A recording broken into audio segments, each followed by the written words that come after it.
Please note that all calls are recorded.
Please note that all calls are recorded.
Hey there, what is the business? Local neighborhood Suparig. Off in this name, welcome to the Suparig show. Brisk is off tonight, so that's why you're here with me, your friend for tonight. I have zero show really set up for us tonight, you guys. I actually had to do some work, and doing work throws me completely off of here. So, yeah, basically, if you guys don't throw anything up, we're just gonna go through my Instagram for the next 2 hours, x.com. I actually got a couple of stories, actually. So Busta Rhymes done hollered at T.I., apparently. And since we over on this channel, we'll also delve into some political stuff as well. But I saw T.I. was Busta and T.I. got into it. Then and then we probably gonna go into some political stuff. Excuse me. And let's see if any of the stuff that I have over here works. And let's see how it's going. Furby Productions, what's the business? I got my buttons over here. All right, I think it worked. Let me know if y'all don't hear no claps or nothing. Because I also got some other sound effects that I need to make sure work. Let me see if this works. Let me know if it didn't work.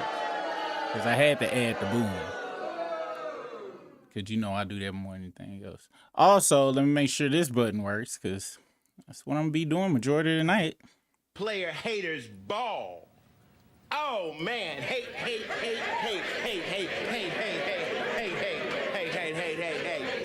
All right, that looks like it was good. And I knew it was a screen that I didn't get to. I knew it was a screen that I did not get into. I'll make sure I got this over here. And so it ain't ugly, too ugly. And thanks to Poison Ivy, who I gotta give a shout out to, the other day, you brought up, I was complaining about how the chat looked and stuff, and you was like, oh well, maybe if you had punk ass StreamYard, it'd look better. So what I did was and I do gotta tell y'all this, I gotta be upfront with you guys. I did use the power.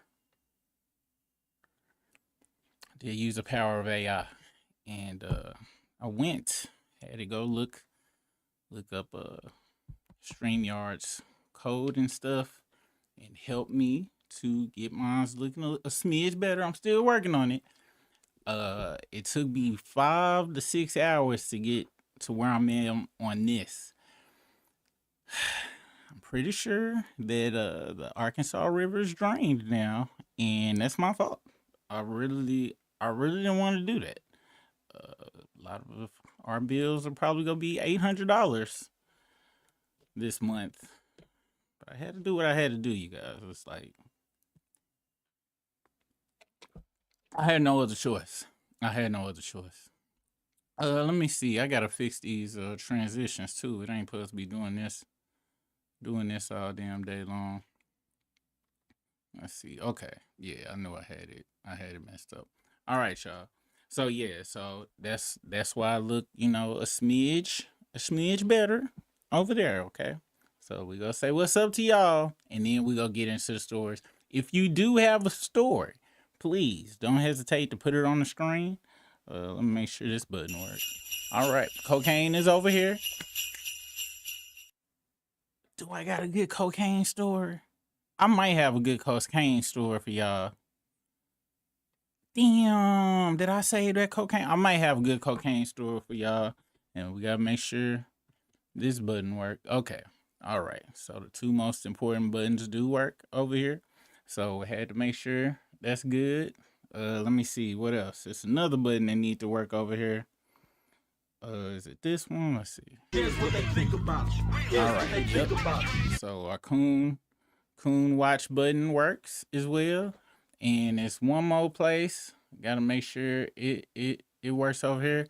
Yes, a white on white crime, which we will always be using in the time that it is needed, you guys. In the time that it is needed. Now, let me see. Make sure this works. Now, soon as y'all come over here, now everything want to start working all stupid and stuff after I done set it up or whatever the hell. Let's see who in the house, goddammit, before it's pissed me off.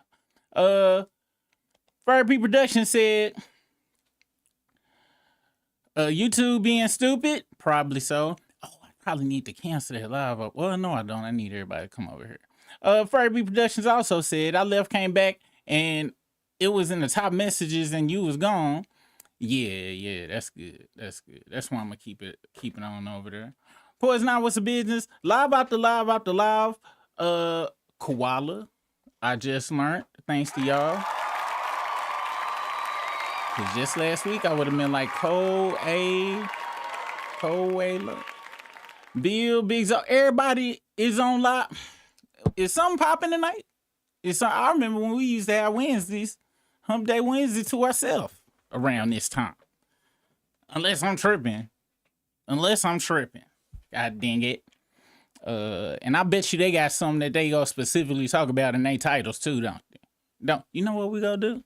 We gonna go do a drive-by to everybody else's live, and we gonna steal whatever they talking about. That's what we gonna do. All right. As soon as I get finished with, we going by everybody lives. I'm gonna say what's up, and then we just go talk about whatever the fuck they talk about. How about that? You know? That sounds like a good deal. And if they talking about something good enough, hey, how about we just sit and watch they live? Ain't like I had nothing planned any goddamn way. You know what I'm saying?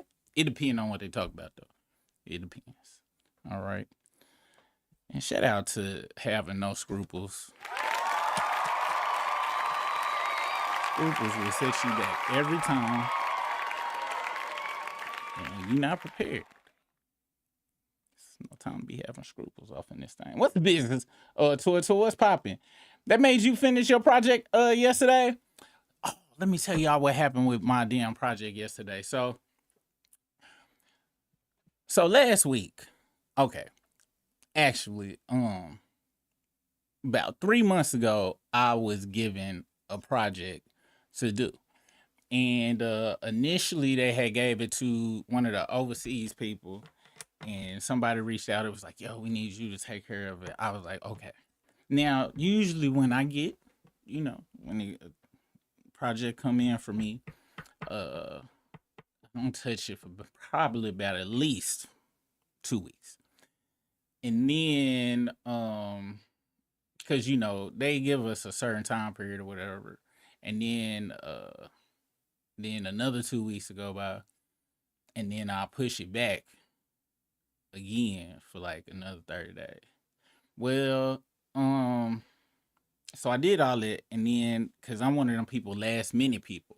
Like when stuff be happening last minute, that's when I get on it. So I jump on the last minute, and with the help of AI, I got a good majority of it wrong. So then I had to redo it. Because they making us use AI at work. We gotta train it to take our place. So with the help of AI again, I got it halfway working. So after I got it halfway working, I was like, you know what? I don't even want to have to deal with the fallout of that. So I used a good 3 days of PTO. And in hopes that, much like all of the school projects that I did in school where I didn't do nothing, somebody else will pick up my slack. And you know what? Thank the Lord they did. And whoever that was picked that motherfucker, they got that thing done like gangbusters. Gangbusters.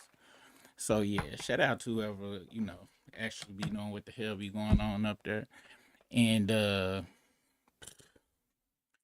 yeah, so because I took PTO on Monday as well. And I actually got some work I'm supposed to be doing right now. I did a little bit of it just like 5 minutes ago, and then I'm gonna check back in on it. And they done already told us it's gonna be a wrap. I know what a wrap look like. Anybody that work in corporate or worked at a plethora of jobs, when a chop coming up. When they about to get the layoffs going, and I feel it. I smell it. So why the hell am I gonna do my job when in about a few months, deuces? You know what I'm saying? Now, with that being said, I've been saying that for the last about 7 years that I've been here, and Risk always points out how I've been wrong.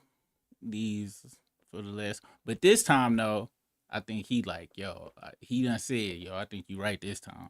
So you know what I'm saying? So this time, I think I got it. I think you got it lined up. So that is what's up on the work front, you guys. That's what's up on the work front. Let's see. All right, the effects work. Thank you so much. Let me see. I got these other sound effects. Let's see. This sound effect don't work.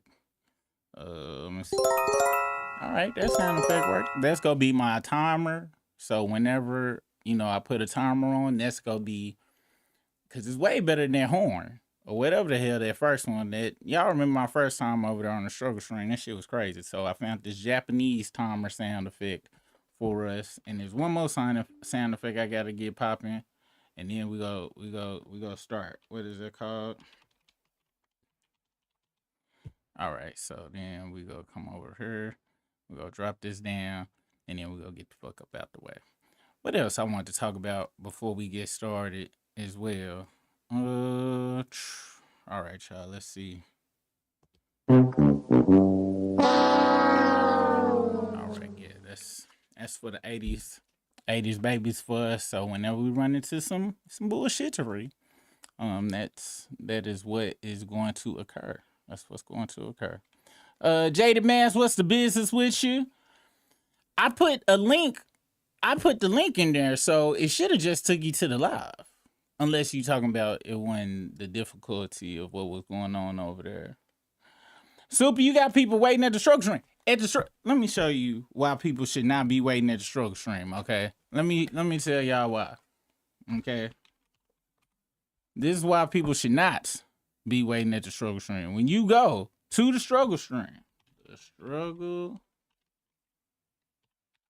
stream.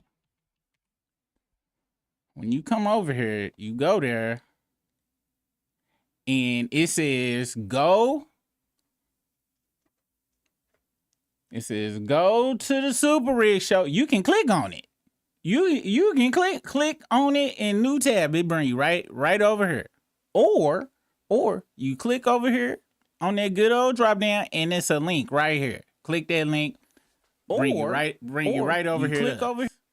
Bring you right over here to us. So I'm not understanding the confusion. And the reason I'm leaving it up is so it still be displaying. You see what I'm saying? And then it bring you see what I'm saying. You see what I'm saying? So if there's anybody having issues getting over here, let me see if it's different on the phone. Let me see if it's different, because I don't believe it is. I believe I set it up for success. All right, so come over here. Yep. Top. Look, it's the top comment, and then you can click it. Watch me click this. Then they say, you want to go over there? Yes, I do want to go over there. Boom, and the live right there. And then what? It take me right there. Now, I don't think Nifty Nutrition was in everybody's school back in the day, so it might be a cognitive, dissonance going on due to lack of peanut butter and celery, because that's what they had in my Nifty Nutrition. Every week, there was peanut butter and celery and Cheerios for some reason. Now I'm thinking about it, that really wasn't all that healthy, was it? Not in reality. That was a supermodel dinner if you want to. Yeah, let me see what else y'all talking about. And then we just go ride by everybody else show. All the people that was actually prepared show, and still ideas. What we're gonna do. Let's see.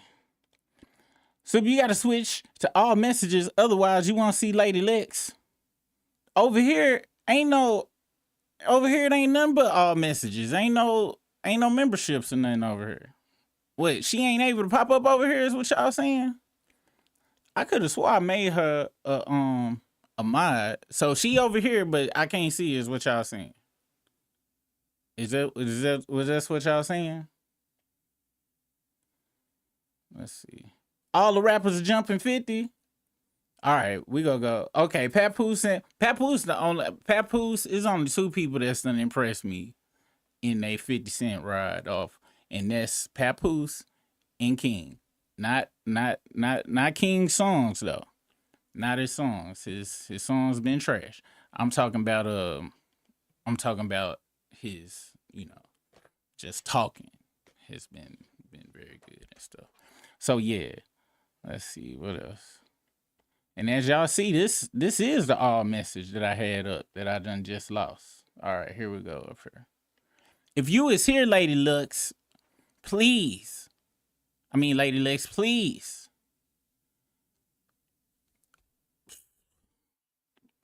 How'd you getting banned? I done took off all of the, you can say whatever cuss words you want to. You can say all the slur. I took off all the bans over here. So when nobody just be getting blocked. So I don't know how she getting blocked over here, man. I don't know. Let's see. Who else? All right. It's at the top, then all messages. This is, see, look. You see, over here, at least that's what it is on my side. You see this where it say all chat. And then up here, there go Lady Lex right there. Why she ain't showing up on my other thing then? Oh, this over at the struggle string. Okay. Well, let me see. Let's see, love chat. Oh, there she go. Okay. Y'all, how y'all know about this back end more than me? I see where y'all was talking about now. I ain't see where y'all was talking about before. I had to come over here in this window and come and do it and stuff. So, all right, we over there. All right. So I guess y'all want to talk about the 50 Cent rappers jumping 50 Cent and stuff. Let's see. But first, let's go see what everybody else talking about. So we gonna swing by the Ville. I seen him was live earlier. Let's see. I think it's an underscore in there. All right, so is they live? No, ain't live right now. They was live a little bit ago though. Drake, this is J. Cole and Schoolboy Q. What? Now? Papoose cooks 50 Cent with Agent Provocateur. We gonna come over here and get us a good old like and subscribe, because this is my other channel. I ain't following nobody over here. Let's see. You already know. Same choice. Get the Eminem. So this the Papoose. All right, let's hear this shit. I already wrote my shit. Shout out.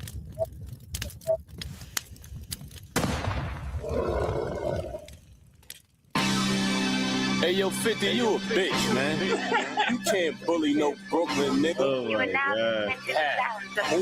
They jumping 50 today. He was a crab in a barrel until Eminem picked him. Made himself famous by God claiming damn. he was a victim. His claim to fame was I got shot 9 times, but the truth is he only got shot 5 times. I don't. Okay, wait. I'm gonna go find it because Papoose. Because I want to hear it straight through real quick. So we go over here. All right, that's it. It's 5 minutes long.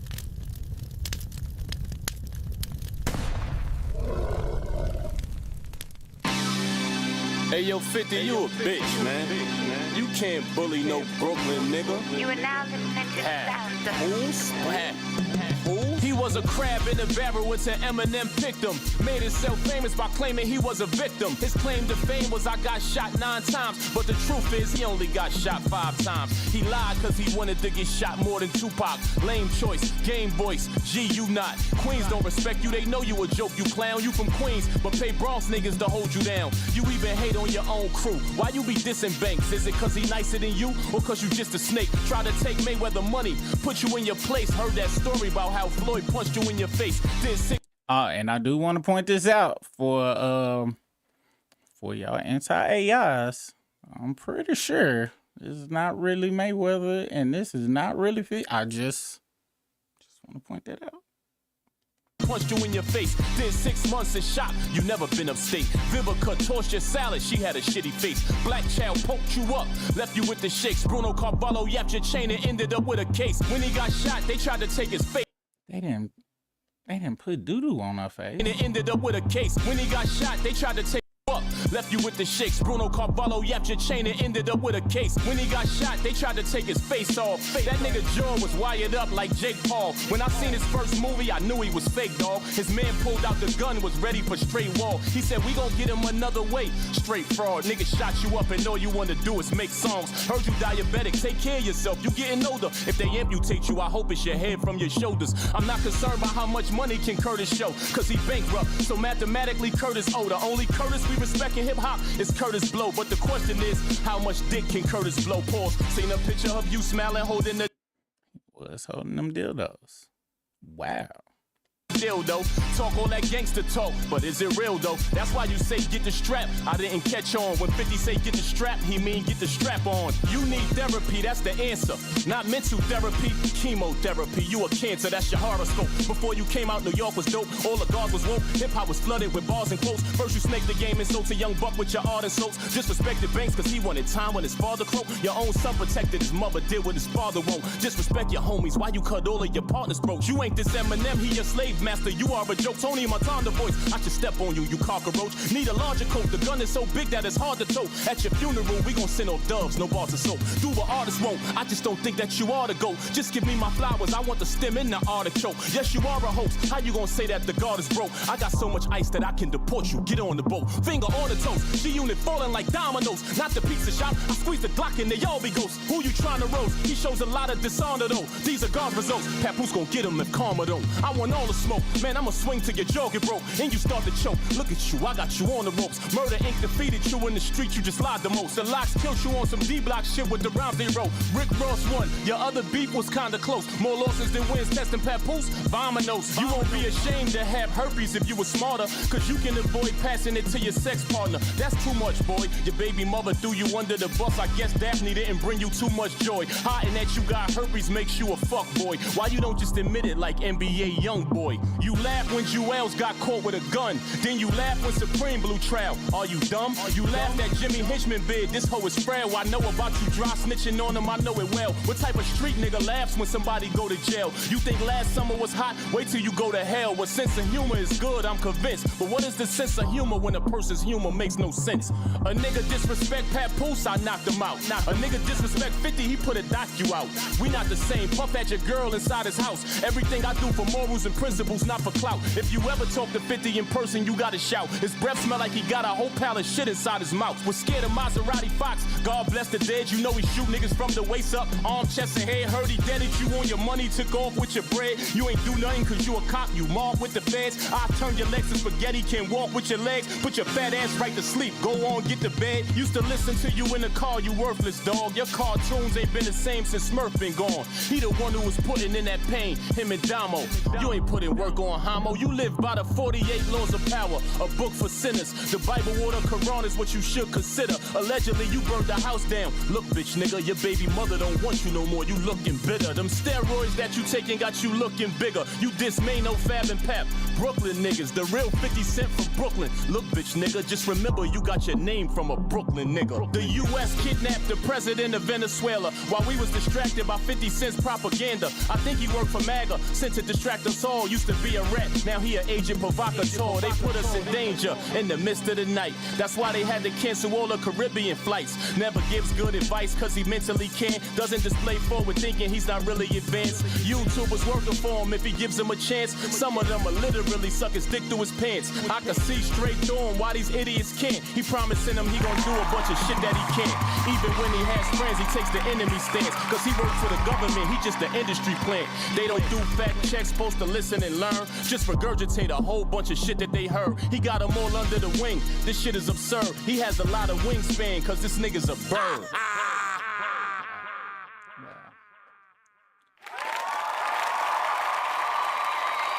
I gotta be very honest with y'all. I gotta be super honest with y'all. I think the reason I ain't really care about T.I. dissing them like that, because maybe it's a coastal thing. You know what I'm saying? Like T.I., I don't know. I just didn't really care. T.I. was rapping, but Papoose is just, I guess, because they from the same area. It just kind of make more sense for them to go back and forth. I want to bring up some points that Papoose brought up that I think were very, very good. Called Eminem his slave master, which is 100% true. 50, even though we know he pulled him up out of the gutter, he still you gotta at least say one bad thing about Eminem due to him being white, just once, and you haven't during all of these times. You gotta bite that hand. Even I would do that. I'm like, look, that cracker did save me, but he is a cracker, a trailer park cracker at that. At minimum, you gotta say that, but you haven't said that.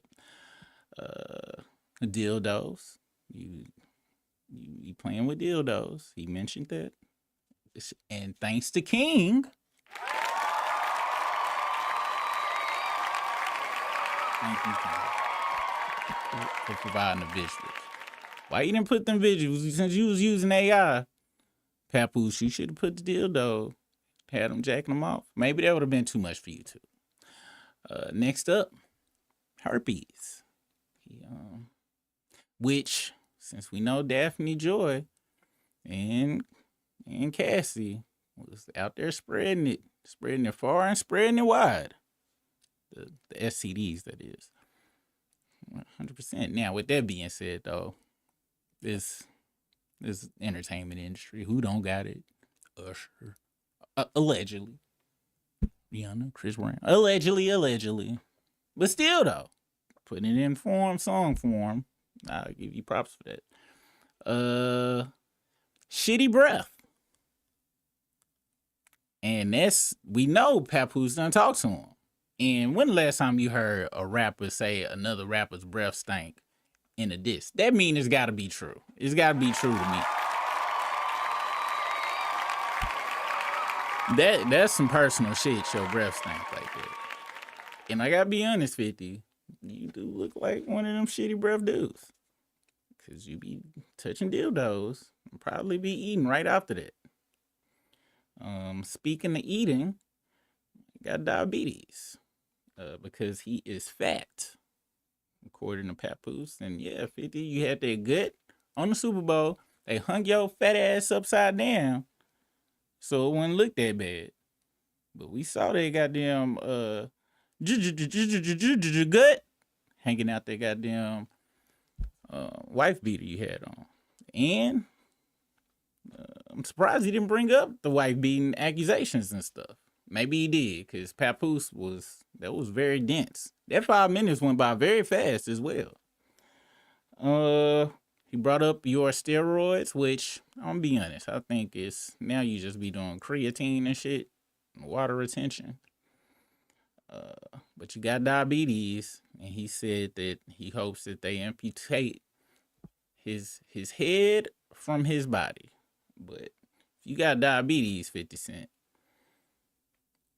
let me see. Is diabetes really funny? I don't know. I know a lot of people my grandma got her foot chopped off from diabetes, but I don't know. Boosie done kind of made it not funny since he done, gave his struggles and be asking for insulin just randomly online, which is, I don't think that's something you should be doing. And my favorite part of it is he brought up 50's dick-sucking fans. I'm talking about, not since Drake have I seen a group of men who say they are adults cape for another man online like I have seen for 50 Cent. I'm talking about grown-ass men. I'm talking about some of these motherfuckers be old. Really old. Old-ass motherfuckers. And like, oh, this youngster that came to 50 run, he gonna regret that. Oh, he gonna regret 50's really a thug like that. And what the fuck? Are you talking about? You old. 50 old. And he got his ass whooped online. You shut the fuck. I'm talking about dick suckers flapping dick suckers online this whole time. So shout out to Papoose for that. Now, I do have one critique that might come back and bite you in the ass. I liked the ice line. I did. However,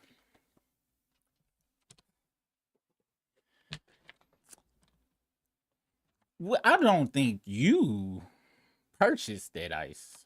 I think that was Clarissa Says It All that did that. So talking about all the ice you got right now is, I'm not believing any of the money that you currently have is any of yours. It was a good line and stuff, but that really kind of took me out of it. I was like, hold on, Pap. Hold the fuck on. Just come on now, buddy. We know You should have said your girl brought her up some way in it. Cause that's the only slip up you had. But other than that, that was a pretty good diss. Shout out to them. Let's see what you guys thought of this. Let's see. What's the business, Lady Lex? Thanks to the Struggle Crew, I was able to find where you were located. Cause gotta be honest, I thought that was full of shit.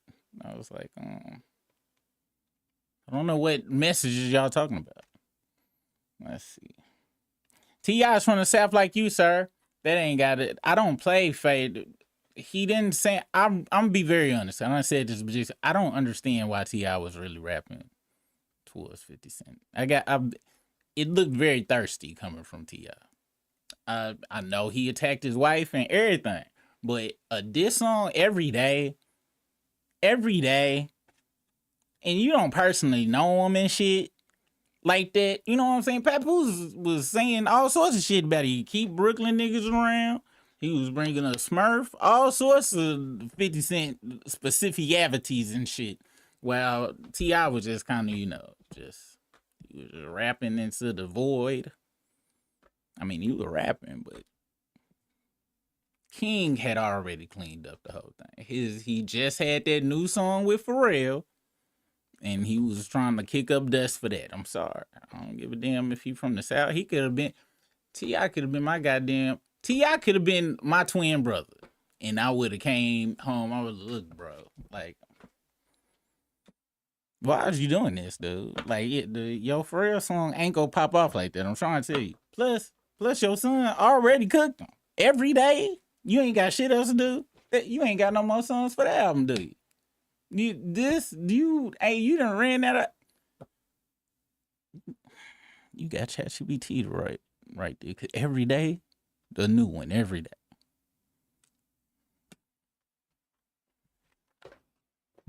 Sorry. I'm sorry. I didn't understand what T.I. was doing. One song, maybe. But it didn't come off good to me. Let's see. The Papoose song is long as fuck. I'm not gonna lie, it's good. Papoose one of them people like Sheetha. That's why I also think he wrote Sheetha. Like that damn Alphabet song he had that one time. He was in the barbershop and he was like, "Hey, it's for abacus. When I'm counting all the bees, I'm fucking," or whatever the hell. He one of them people that the song didn't seem that long once I got into it, because you be wondering what he gonna say next. I remember that time in the mid 2000s, early, when like Papoose was like supposed to be the next Mickey Ficky out of New York. I'll never forget, because his buzz was crazy, and all his freestyles or writtens, whatever, everything he dropped, I was like, he's a very entertaining rapper. Very entertaining rapper. I gotta give it to him on that. So the song, looking at the time, it was very long, but he filled it up pretty good. I did have to deduct 22 points though for damn AI. Okay. And why you gotta have Vivica Fox rubbing shit all over her face? Why? Huh? She done apologized for always, crying over this motherfucker for the last 15 years. I can see if she's still on some 50 was my greatest love. But she just a couple of months ago, I think last year, she was like, yeah, I've been tripping. So that I gotta deduct some points for the Vivica shitty face, even though I believe she did say she was eating ass. If she said, I believe she did say it, so I'm gonna give them points back, because you can't just be going around saying you eating 50 Cent ass. And yeah, you deserve she deserved it. You know what? Yeah, you get them 22 points back. Eating 50 Cent ass just don't. Out of all the asses, you was Vivica A. Fox and 50 Cent ass. Huh? I ain't gonna never forget when I just found out she was in love with him and stuff. I was like, wow. You used to be bad back in the day. Now you just damn bad.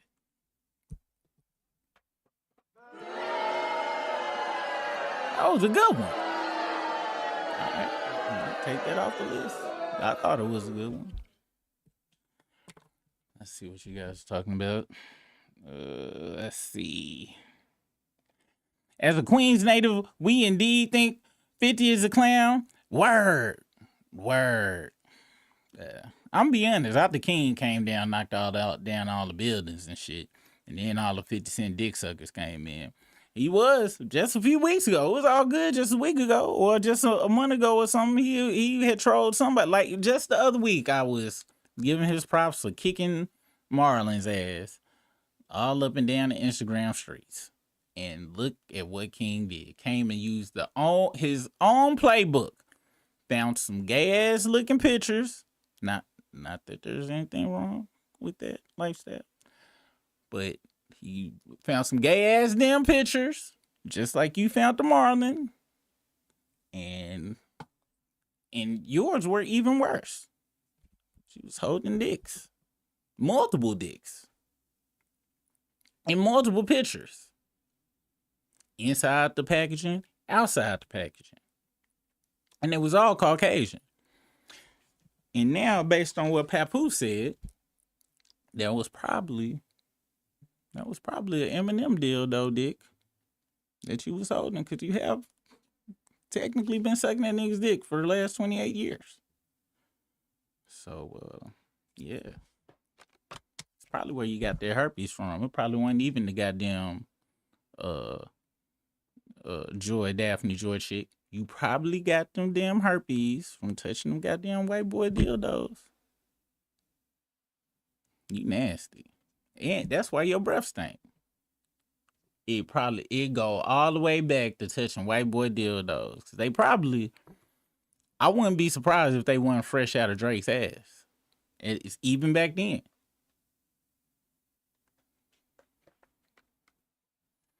Yeah, 50. You fucked up.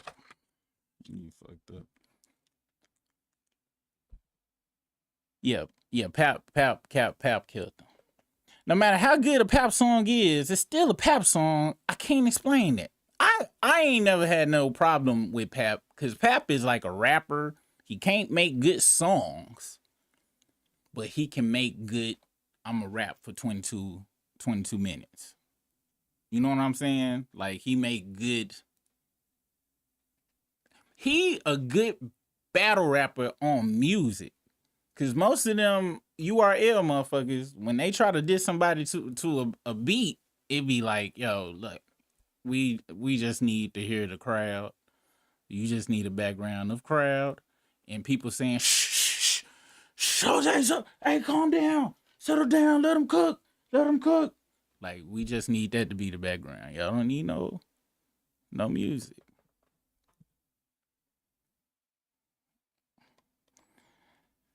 Yeah, that's the diabetes. The sugars, if you will. 50 Cent, your arm. Curtis got big mama disease. The sugar. 50 is fat, though. He been hiding it in them damn suits and shit, too. But he is fat. He fat, and he probably do got the beat. That's probably why he ain't never really drank alcohol. He wanted to seem like it's because he was an upstanding, or he had, restraint. But it's probably because of that BDs. Let's see. He admitted to the steroids in an interview with Torre. I ain't surprised. Look, wasn't nobody being cock diesel in the early 2000s like that without no roids. You know what I'm saying? Because he was fat when Power with a Dollar came out. When he was in that goddamn hockey outfit rapping for some reason. Was that before Power with a Dollar? Wasn't that a song with Onyx or somebody he featured, and he was in the goddamn hockey suit, fat as fuck? Let me see. 50 Cent hockey feature. Yeah, this was it right here. Penalty box.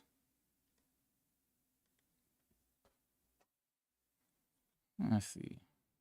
Glass left his brains on the glass in the dash. I snatched the cash and fled off in the flash. The only thing I ever lost I couldn't find was time. Yeah, he was a fat fuck back then. It's a fat fuck. Boy, life be coming at you fast. Life be you was just whooping Marlon's ass online, and now you was a fat fuck. Son of crackers locked me up, that's how I lost my mind. Hit him from behind 4 times and tossed the 9. Fuck. And this before he got shot. So he ain't had that like southern drawl situation going on. So, you know, cause let's all be real. We all know this. If 50 hadn't never got shot and he ain't had that draw, he wouldn't have got picked up. He wouldn't have. He would have been still in that goddamn ice skating rink.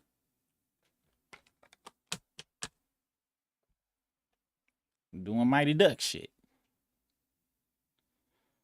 Let's see.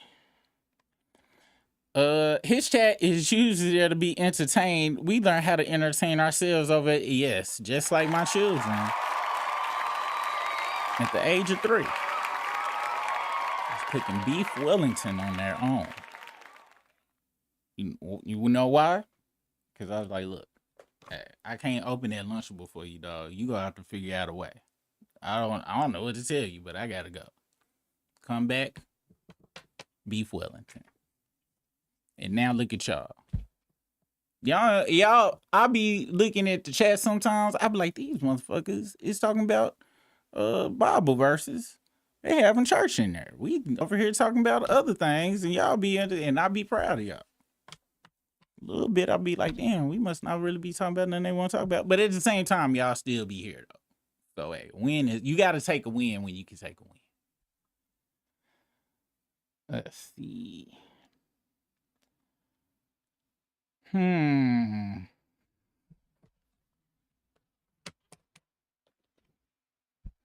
Y'all self-sufficient.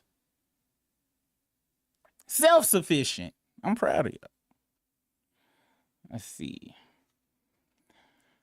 Well, we about to move on to the next place. We had stopped by the Ville, and that's where we got the 50 cent thing. Oh, I think one of y'all brought it up as well.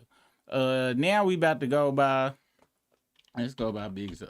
See what topic he talking about on the YouTube ad. He on live. I'm stuck with this chocolate Bentley like a fucking white dumb asshole driving around like I'm some rapper. So let me as a member, I think oh shit, I'm about to switch my account because then I can use my damn emojis and shit. She will be hit with memes too. Hold on. But use Drewski. I see you back at it again. Ninja. And then let me see. Vivica Fox left a comment on 50 Cent video. I see you back at it again, Ninja. You still hurt, boo boo? Well, that was from then, and this is now Trick. Trying to steal some more. Basically. Was that Vivica Fox going in and whatchamacallit? Yeah. Yeah, that's where. All right, who else y'all said? Let's go over here.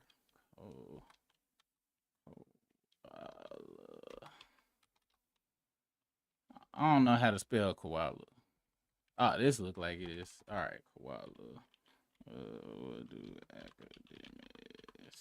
Let's see. I should bring up his channel. Okay. It's A Love. They ain't love. What they talked about. 50 Cent and Max B. Oh, yeah. 50 Cent and Max B. I had seen that. All right. So we about to go over here. Because I think I had saved it in my damn saved articles. Oh, yeah, I forgot over here I had stuff we could talk about as well. Yeah, we're going to talk about some other stuff over here. So, let's see. Max B. So, this was the 50 Cent and Max B one. And I think these motherfuckers had used some goddamn AI and shit in they shit as well, which... You should be polite. That ain't the real 50 Cent, because that don't look like diabetes. This is the purge.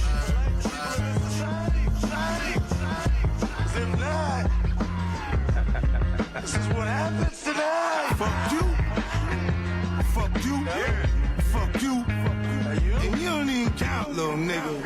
I got a little bonus. Was that Chris Brown? Is they dissing Chris Brown now? No more tries. No more. Your niggas is pussy, I can see it in your eyes. Black trench coat, we be creeping in disguise. Yeah. Done with you bitches, no more believing in lies. No more tricks, no more tries. No more. Your niggas is pussy, I can see it in your eyes. Black trench coat, we be creeping in disguise. We done with you bitches, no more believing in lies. I come back like that ready vibe, cut with that Fetty Wap, cock it and let it pop. Snitching, you better not. I grew around different weeds, demons do different deeds. Pressure, I feel a squeeze. He say you can't breathe. Bitch, I got so much bread. She said she can't leave. I show her life without me. She said she can't see it. Me, I'm about to lick. You go by the drip. You in the mirror all day and still gotta buy a bitch. I pull up in different whips and chains, switching lanes. Boy, I hear that shit you're saying, so I'ma get with you, man. Catch him, clip him, bought him, ripped him, punch him, kick him, stick him.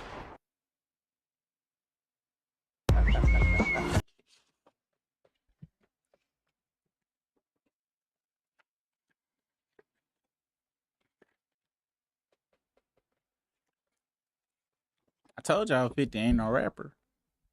What the fuck was that? Huh? You didn't say no names. Okay? You didn't say no name. You didn't say nothing memorable or clever. You mentioned nobody having herpes or breath smelling like shit. And apparently none of them niggas got diabetes because you would have brought it up. Also, all three of them niggas would pull any bitch that you got, even if they didn't have no money. Like, they would. You talking about you got money, so that's why you got hoes. In this song, it's talking about you a lame. This ain't the early 2000s and shit. You also took Mace shopping in the video right after you held them dildos. And we know the real reason why Mace left Bad Boy was dildo related. Cameron told us. Yeah, y'all. Like I told y'all, 50 not no rapper. That chorus was ass too. You did have the chorus game, the hook game on lock in the early 2000s, but that shit was fucking atrocious. It was all off beat. The beat was crazy and weird as fuck. That was an AI beat. I know that was an AI beat. Whole AI video. And Poison Ivy and Furby Productions, that video right there, this bullshit, this probably, can somebody go check and see if Virginia is still functional? Because this used all the data centers in Virginia to get this shit running. Had 50 Cent in different eras of life.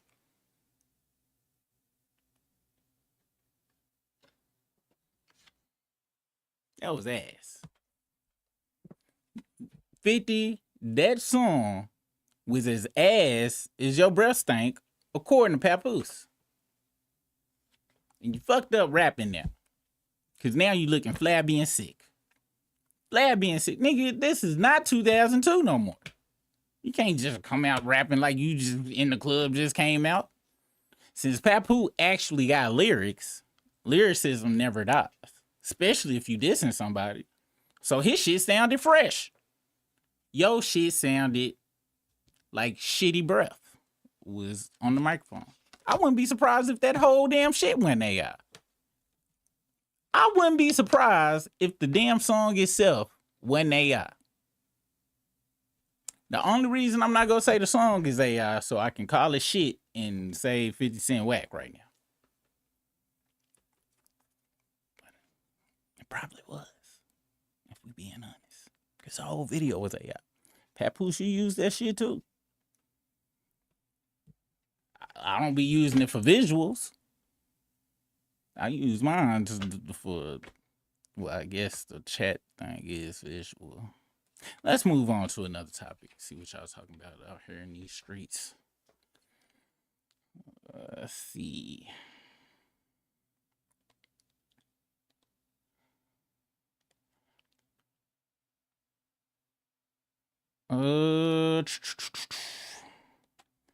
50 Cent was looking like 50 Tyson. That's probably why he used AI, because of the beaties. He probably got them raccoon bags under his eyes now, like Aries Spears and Boosie. Did he really use Max B? Is that the best he got? Best thing he put out in years? Don't the word best shouldn't be put in with that. Yeah, that's where he at. That's where he at. Just like Nas said. Niggas like Larry Holmes, flabby and sick. Shout out to Nas and Ether still being quotable 20 some odd years later.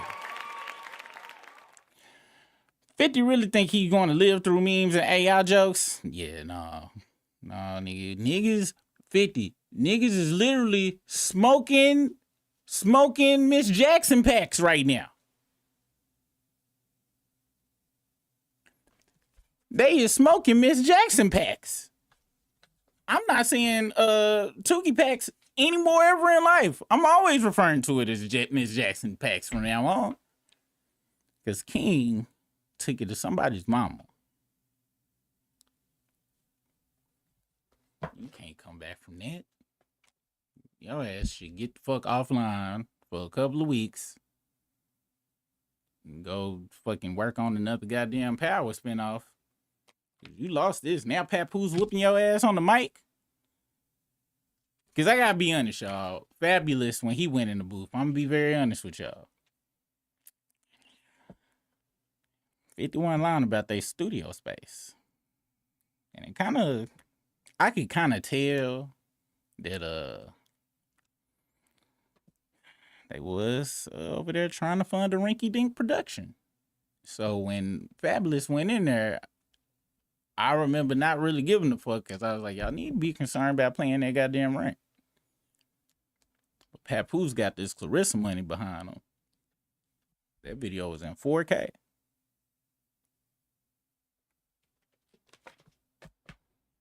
But yeah.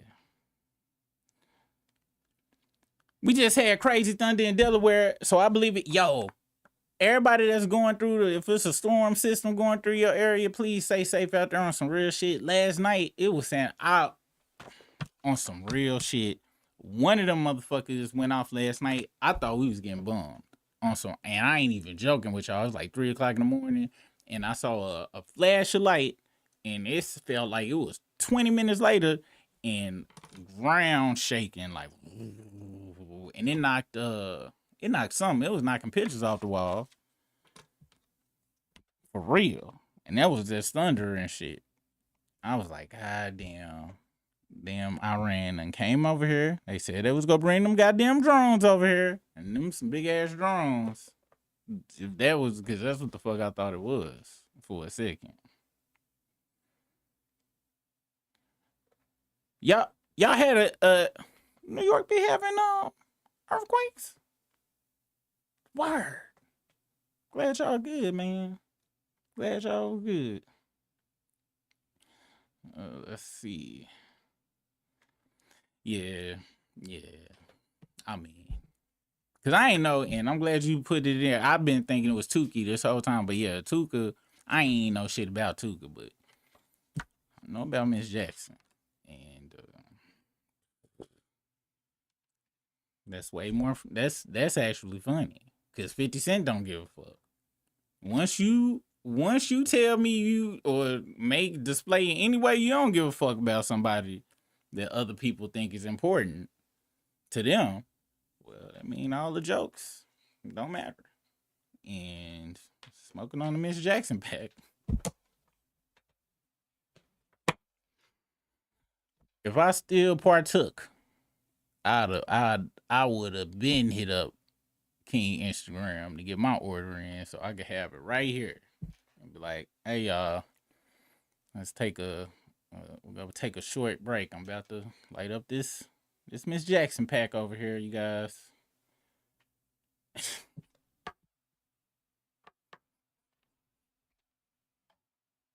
That shit crazy. Man, give it up to King one more time, man. That was wow.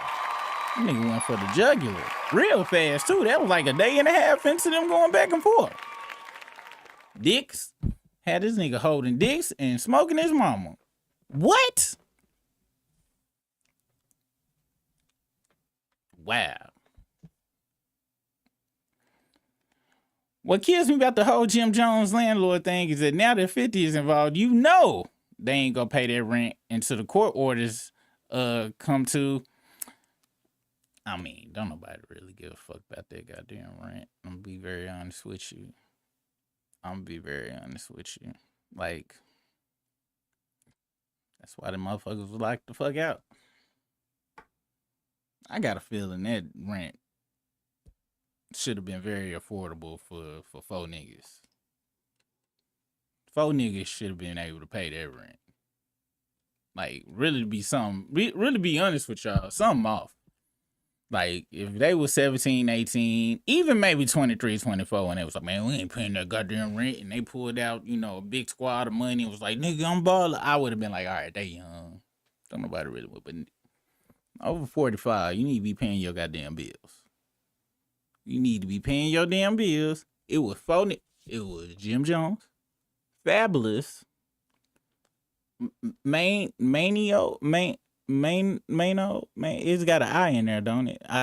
Somebody put the enunciation in that bitch. And another nigga that I can't remember right now. Y'all should have had that rent. So, once again, when Fabulous went in that booth, I was like, how you got booth fare, but you ain't got your 4 for the rent? It reminded me of that episode of Golden Girls, when they first, like in the first seasons and shit, before they just made Blanche be balling out of control, and Dorothy them looking like they was gonna have to move the fuck out because they couldn't pull their fair weight. Damn shame. Y'all some grown ass niggas. Now, if 50 had owned the building beforehand, I'd have been all team don't pay the bills. But y'all had Mr. Miyagi out his rent for 2-3 months.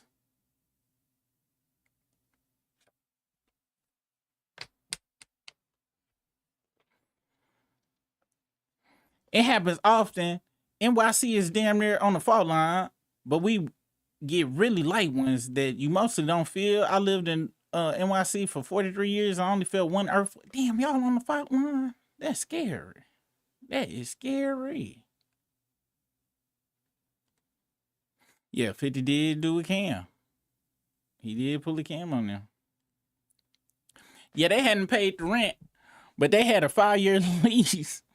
Combine that with NY housing laws, and they ain't going nowhere. Well, is they still doing their podcast? What was the name of their podcast? Let's go see if they posted. Let's see. They was gonna have to move because they were too many people renting. So Blanche put Oh, that's how it went. Okay, that's how it went. I knew it was something going on.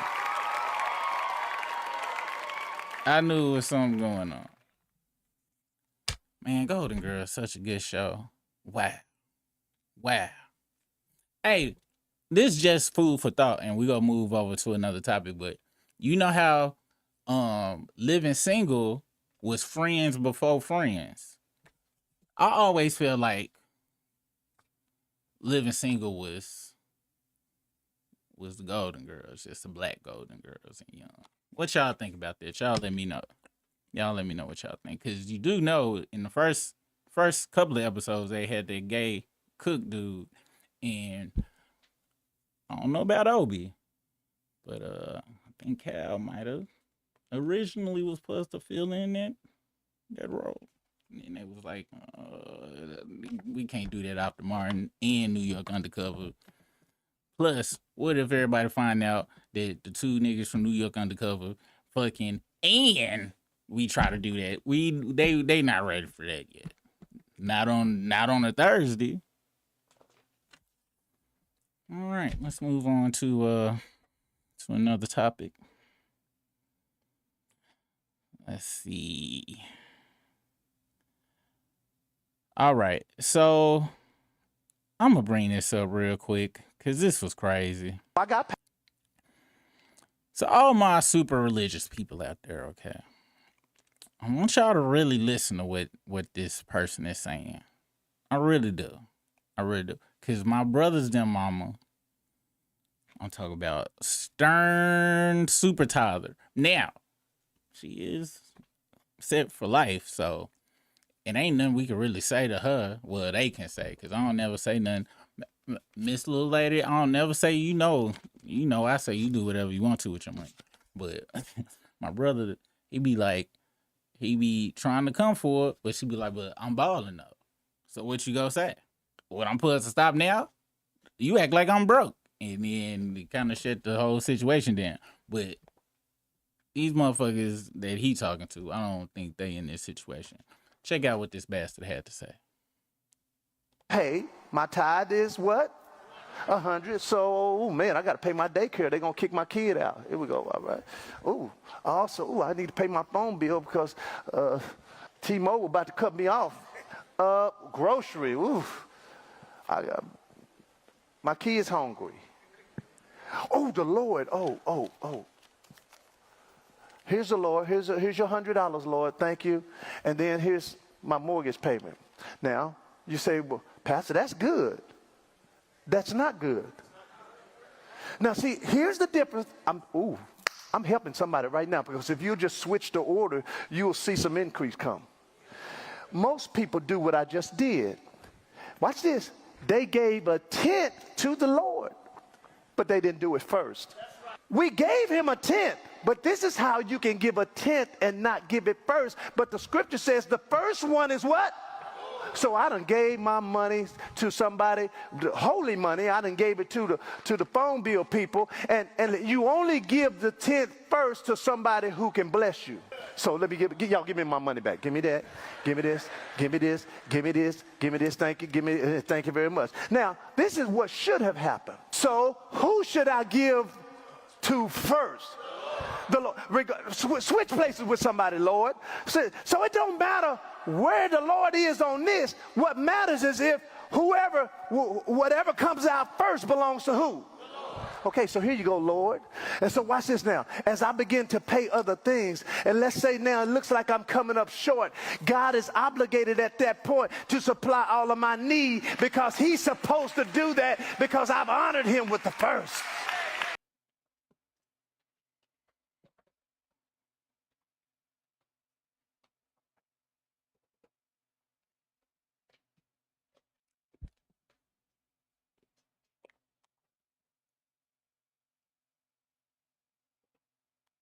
Did he say now first off, that was fucked up, the first half of it. But how you gonna end it with, you gonna just tell God he obligated to do any goddamn, that is God. First off, you just ain't gonna say a God is obligated for shit. It sound like you ain't talking about a God at all. Sound like you talking about your ass, and you not gonna fulfill that obligation. Now I only had one note really to say about it, but because I know he be telling people this place exists and shit, and if it does, you going, that motherfucker's going to hell. How the fuck you gonna tell people not to pay their goddamn, not to feed their children, but give the money to you. Get the money to you. And then when they need some, they're like, well, look, here's a $15 coupon. Now you gonna have to spend $30 to get 15 off. This is for Chili's. I found this in the parking lot on the way here. I'm not saying all churches don't help out the people, but that's not a good message to be giving people at all. That is pimping. I know it's churches allegedly at least go to a church to help the people out. So I'm not saying it's all church, but you shouldn't be giving nobody no message like that. That is because this is the thing. Since God is everywhere, because it's because it's God. You don't have to go in no building and give him nothing. Because he don't need it. Last time I checked, that was the whole New Testament was about like, yeah, I did want y'all to sacrifice y'all firstborn and 52 goats and 7 roaches, but nah, I'm good now. I sent over, buddy. Based on y'all's story. Based on the story they be telling folks. But the whole, if I was, I wish I was sitting up in heaven. I heard it was like, hold on, wait. Motherfucker said I'm what? Obligated. That motherfucker with the glasses? Yeah. He gonna wake up. He gonna need cataract surgery. Them glasses ain't gonna work. Go tell me I'm obligated to do shit. You go be Stevie Wonder Jr. around this bitch. That's just me. That's just me. I don't know how deep into that stuff y'all is, but the email right there, y'all ain't gonna send it, cause that's some scammery shit. Scammery shit, goddammit. It be making me mad. And folks over there clapping. Clapping. The hell you gonna tell? Yo, what if that's what Jim Jones told Mr. Miyagi? He was like, look, dog, I had to pay my tithes first. And that's why I didn't have the rent. Let me see. Would that work, though? Let me write that down. That is a good excuse for some shit. Just in case, the person, who you telling it to might be real on that tip. And you tell them that, they might give you some bills. So I'm going to put that in my back pocket. Yeah, that's going in my back pocket right here. I'm going to use that. All right. Next up, you guys. Let's see. Do we feel like turning into a political corner? I think we are going to turn into a political corner, y'all. We going to turn. Before we do that, though, are y'all aware or in the know about the Uncle's Nearest founder? Now, I believe she was the woman who, let me make sure I got this correct. Uncle Nearest. Let's go to the news. Damn. So, this was a black-owned alcohol company. They had a store. Apparently, her great-great-grandpa was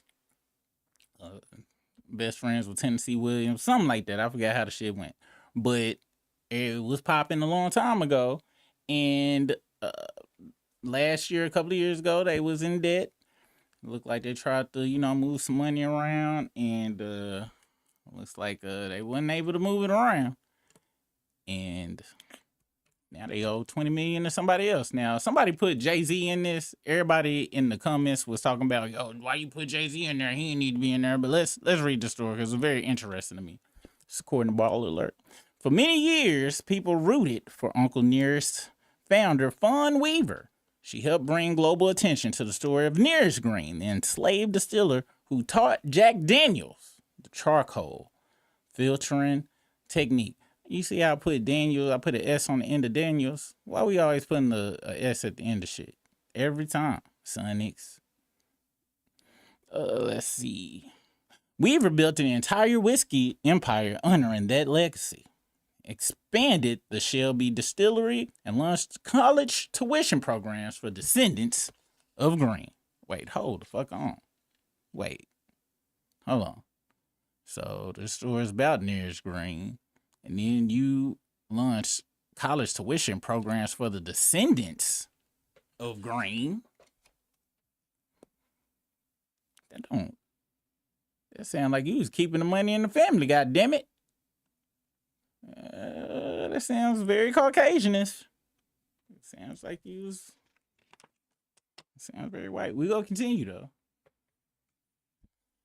cause it sound good on the outside, but it really don't help nobody outside of themselves. Really, if that makes sense to y'all. I know everybody else, but they keeping it in the black family. No, let's go make sense. That don't.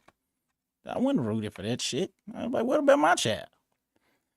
While Fawn Weaver continues pleading her case to supporters on social media, lenders are laying out their own case in court filings backed by bank statements and financial records. According to those filings, the dispute began after Farm Credit Mid-America accused the companies tied to the Uncle Nearest business of defaulting on loans totaling more than $100 million.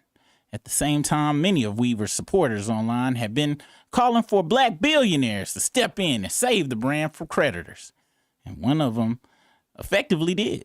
Court filings show Uncle Nearest secured a $20 million convertible note tied to investors connected to Jay-Z's Marcy's Pen investment vehicle.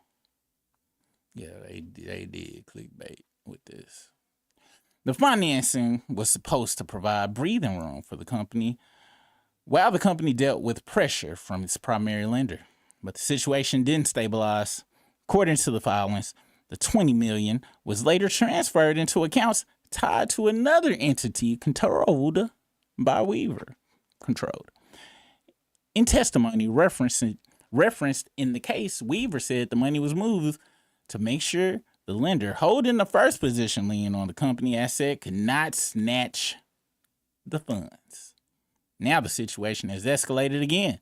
Reports indicate that Marcy Pen investors have also declared the $20 million loan in default, meaning Uncle Nearest is facing repayment claims from both its primary lender and the investors connected to the Jay-Z linked financing.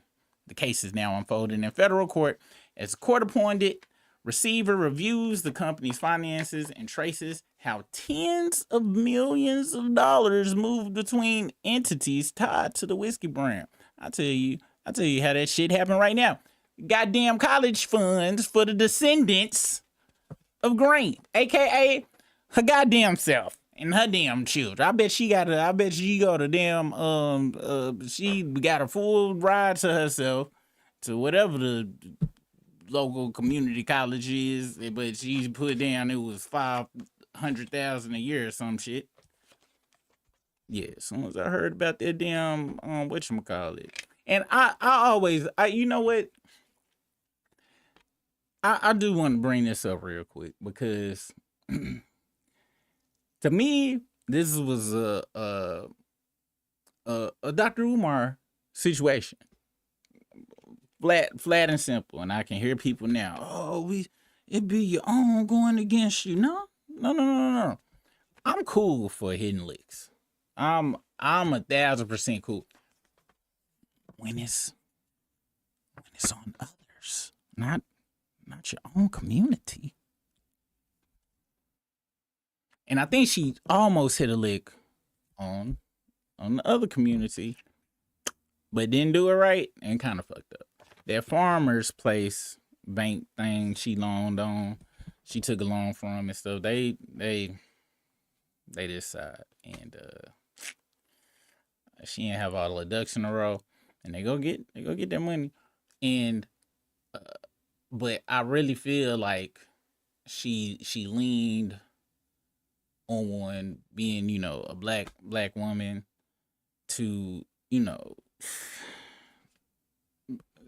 cover shady dealings, because there's people in the comments like, well, white folks do this all the time. That's perfectly fine, but they go get away with it 100% 9 times out of 10. And even then, when it comes to money, they don't be kind of playing when it comes to money a lot of the times. I done watched American Great. They get away with it for about as long as she did. Make slip ups. Next thing you know, they fucked in the ass. And it's just all of the replies she done said has kind of leaned into, oh, it's race this, race that. And I just don't be liking it, because it just make it look bad business wise. Just do what the white folks do. Don't say shit. Don't say shit. And keep it moving. Don't be like, oh, they doing this just because of it. No. You follow the paper trail. You was trying to be slick. Go move that $20 million over. See your aunt. So the other people can't take. They hold the money regardless. What you mean snatch it? It's theirs. You're in default.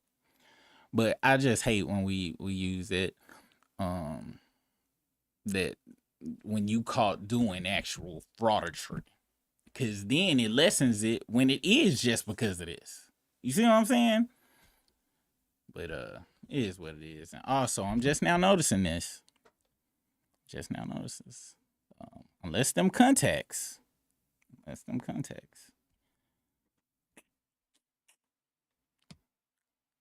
like the blood.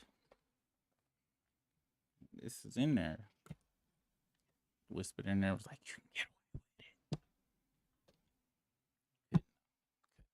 We'll see how it unfolds. If I'm wrong, I'll pretend like I never talked about this story, so I don't have to ever say it. Moving on. Let's see. Stephen Punk ass A. Smith.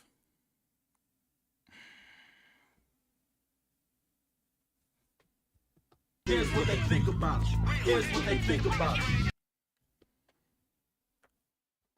Coon extraordinaire.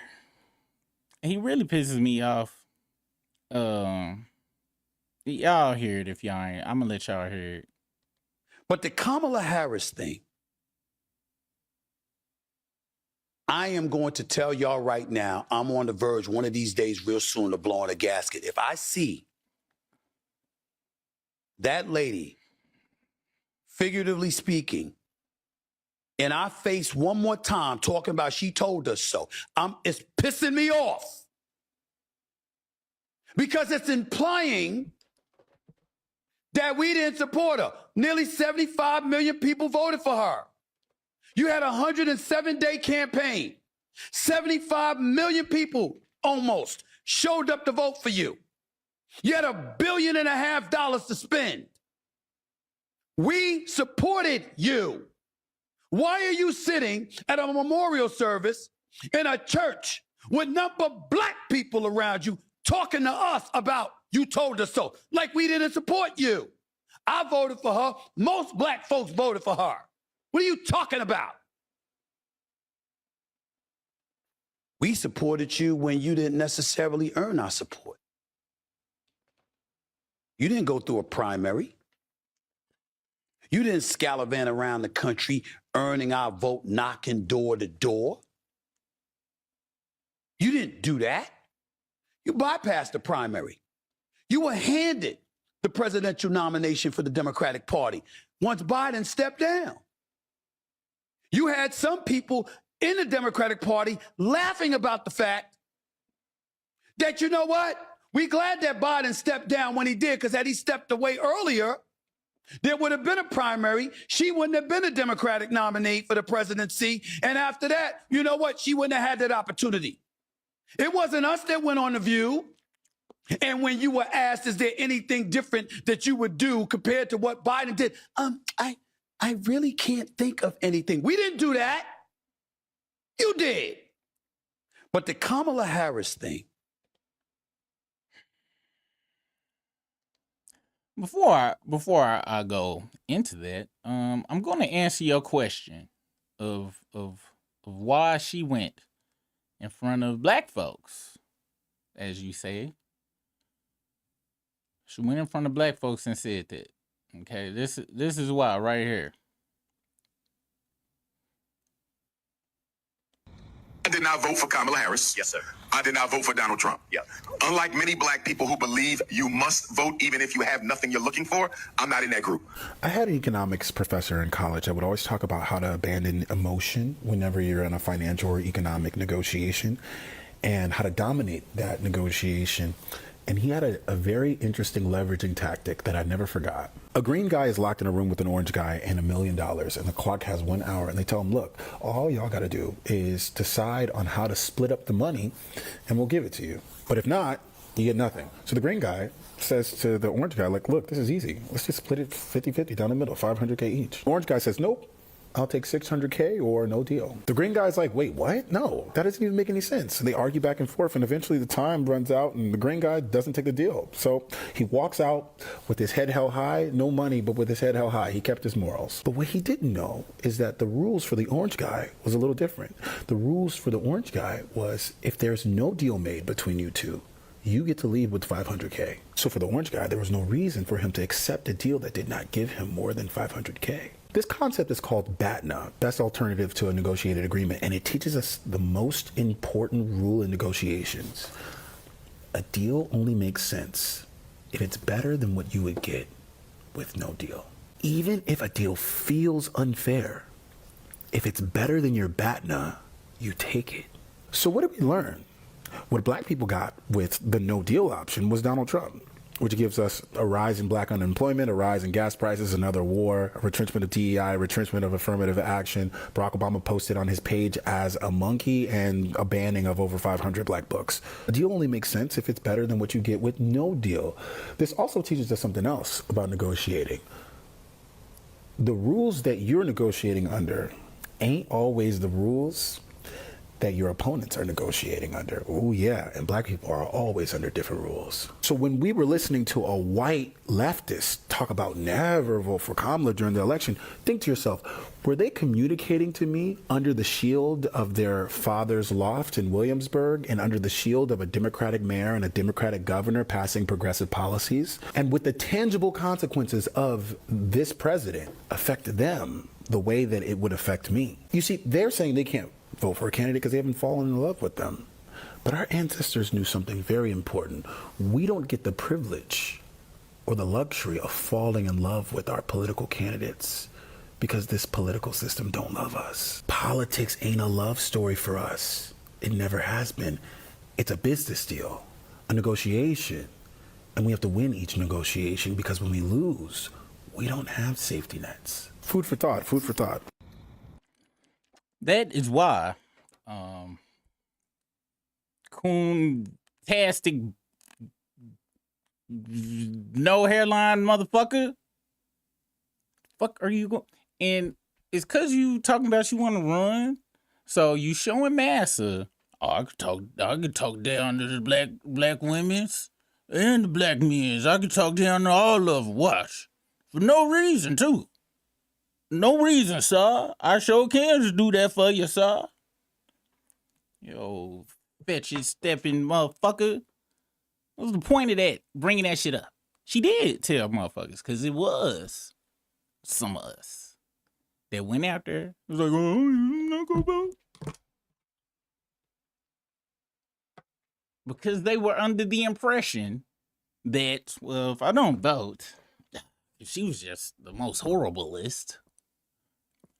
As if we, as blacks, as this whole system, because when the Constitution, all this shit was made, we weren't even considered whole human beings. And these motherfuckers nowadays think we are equal in the eyes of the law. I don't know how, but they do. That's why she was saying it. There's probably a lot of people in their church that was on some, well, ain't gonna, she put a bunch of black folks in the jail. The whole system do that. That's why, you dummy. And you probably gonna be like that Patel dude.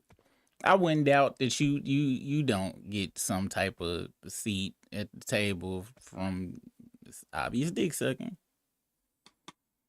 Cause you trying to ride the fence. I voted for you. You sound like Tyra Banks. Trying to pretend like you wanted to help them young ladies out on that show when you was just, what's the word? Exploiting them.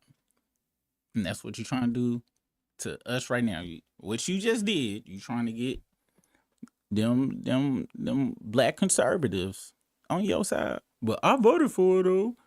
And trying not to lose the rest. And then go say we. Bitch, I ain't French. Now your hairline, that's goddamn French.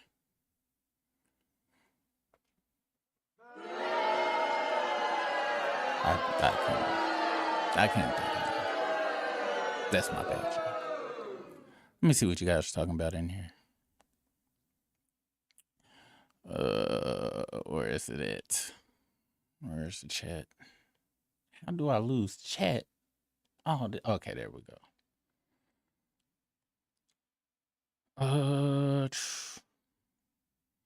Designing Women was one of them shows I ain't sit down and watch all the time, but Delta Burke was funny. And that the setting, the outside of that, the house that they shot was the outside of the house was a house that was from Little Rock, downtown.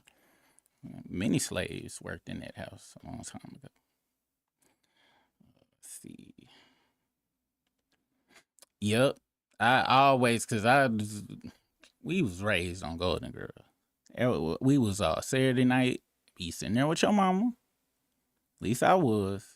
Watch good old Golden Girls and then Emptiness right after that motherfucker. Yep. I don't remember what else came on Saturday night. I think Mr. Belvedere came on ABC earlier in the night. I think we would be on ABC earlier and then jump over to NBC to finish it off. Then Sundays will be CBS because it'd be 60 Minutes. I want to say Murder, She Wrote came on Sundays. But then in Fox, because then In Living Color and The Simpsons will come on. And Al Bundy sometimes before they moved it over. Let's see. Yep, he was. Let's see. Blessing you with damn phone. So if you don't get your ass from out of here, man. That shit, them dudes be saying some ignorant shit on some real stuff. Yes, 100%. Himself. Mr. Toy, so I don't even think there was no damn mega church. That was one of them wannabe mega churches and shit. That's like just trying to get there. That's why he telling motherfuckers don't feed your kids. Because he trying to get to Osteen's level. So he's like, look, we gonna have to get these motherfuckers to stop feeding their kids. The only reason I ain't tell them stop feeding themselves because how else they gonna go to work? They need their energy to work, bring me their goddamn money. Dogs, you right. You right, Deacon, that's right. Don't feed your dogs and get rid of them goldfish. Hell, because every penny do count. You right. Get rid of them goddamn and really be honest. No, we go use their kids for free labor, and they go bring tithes in later. So yeah, because I do want to say don't feed them motherfuckers at all and sell them on the black market in pieces. Because you get 50 racks for a good kid, but we gonna need them in the future though. But that's when we get to our stretch goal. We might have a secret meeting with some of the congregation because some of their kids. I don't want them here no more. So we might get some of that black market money. They'll take us right over the top.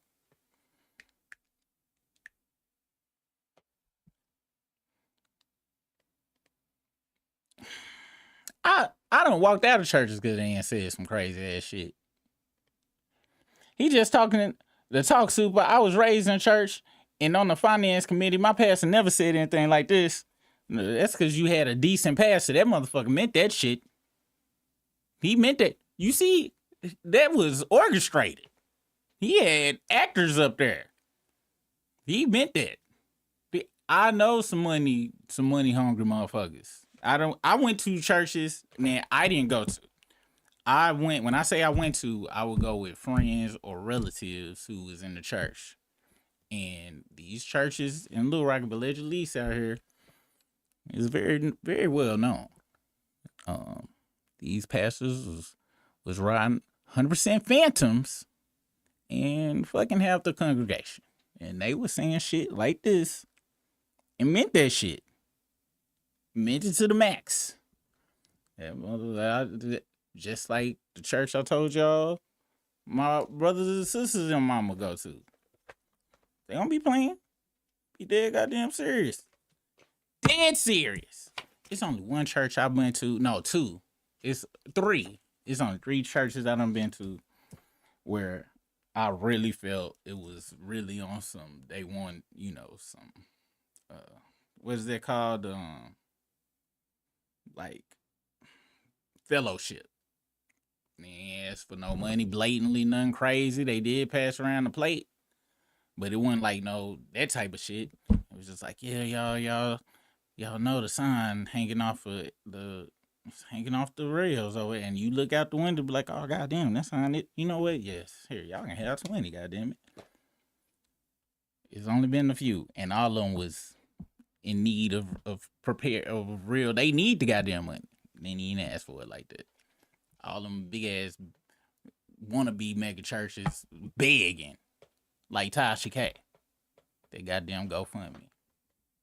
How your paperwork gonna come out that you done made 500 racks in the last what they say about this first quarter or the last quarter, and then go start a GoFundMe to get the money from your fans. We might do an episode about that. I watched the lawyer chick. I forgot which lawyer it was, but she went over her case this morning. And basically, Tasha K makes so much damn money. She made so much money, and her dumb ass went and pretty much kind of said it when she was over there in Africa and stuff, that Cardi B don't want to look at her books, and she don't want them to look at her books, because 9 times out of 10, she probably hiding some money. From what they could see, just from her YouTube, she made 500 in the last quarter. From what they did report. And so they want to see everything else. She don't want to do it, because she also agreed in her bankruptcy that her monthly payments could increase with her income. I think right now she paying 20. But with the way shit going, she might end up be paying 70, 80. And she don't want to do that. She got it, actually. She got it to give. But that's why she doing that damn GoFundMe shit. It's worse than the church. Worse than the church. It's one thing when you ain't got it. But when you got it, you's a dirty motherfucker. Wow, the con is unbelievable. I always want to know why God needed money. It makes no sense at all. At all. I understand why the church. I completely understand why it's a building fund. I understand why church need money. And if it's a full-time pastor and they taking care of, they doing real stuff around the church and providing services and taking care of all of the part, I even understand why they get a salary. I do. But don't be going out there saying God needs your money. I would respect them when they be like, look, it's God. He don't need nothing. He would like us, to praise him or whatever. But this money, y'all do know money ain't even real. Y'all know that's just some bullshit, right? So, but the church, these lights, they cost money. So, I think he would, he would like it if y'all gave us some money to keep this on. I do want a Bentley. Is it gonna be a 2019 though? A 2019 Bentley. My wife won't want to, and a jet. So yeah, that's why we need that money. I'll be like, you know what, man? At least you was honest. I'm about to leave this motherfucker, but I ain't gonna leave and be like that piece of shit in there. I'm gonna leave and be like, there's some dumbass motherfuckers. I seen people bringing out their money in this motherfucker. Maybe I need to start a church.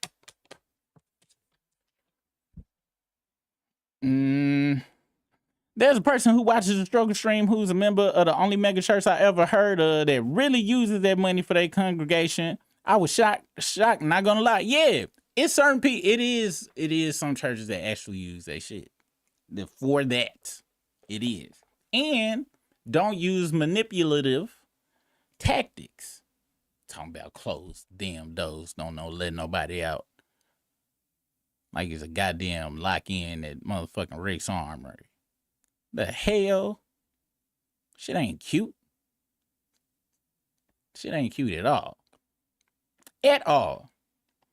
And I wish people would do their research on just religions in the world, in the history of the world.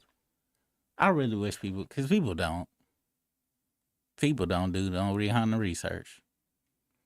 And why it's tax free? Why it's tax free? Why the bullshit like goddamn what's that shit called? Scientology and shit get to exist. Cause y'all know how I feel about the whole shit, but if people do need uplifting, I'm fine with that. But you telling me if I get a group of folks to say they believe in whatever the fuck I tell them to, and I put them in a building, I could be tax free. What? Why? And don't pay no taxes for the most money. Doesn't surprise me that this was said at a mega church. Still ain't seen the church building fund go towards the church. I like I said, I ain't gonna say I ain't never seen it. I'm just saying that I judge a church by its tactics of asking. And any manipulative shit other than, hey, just get what you can. That's how it really should just be, get what you can. And that's it. That's it. Don't want to hear the rest of that shit. Anything other than to get what you can, I gotta go. Unless you can show the rinky dink sign outside. You can show me, it's like, look, you guys. Right. I know y'all been complaining about the itching. Those are fleas. Today's Tides will be going to Terminex to take care of that. We gonna have a second offering because they told us that just covers the chapel. To get the kitchen and the daycare. We gonna have to do that second. That's what that second offering is for. I know, Miss Brenda, we are going, the second offering is also go take care of them bite marks from that rat. That bitch your baby. We go take care of that second offering. Then I'll be like, you know what? Here you go. Y'all need to put some Neosporin on that though, like right now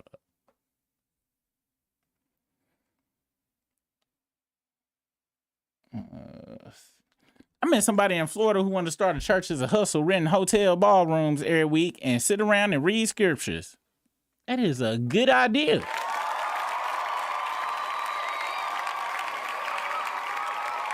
I told y'all about that time. I told my wife we need to start a church. And I was like, but our church, when you come in, it's going to be an ATM. It's going to be an ATM to get in. And then we going to have sections. And so you come in, it's going to be sections right there. It's going to be one set of pews on the, but it's going to be standing only. Standing only.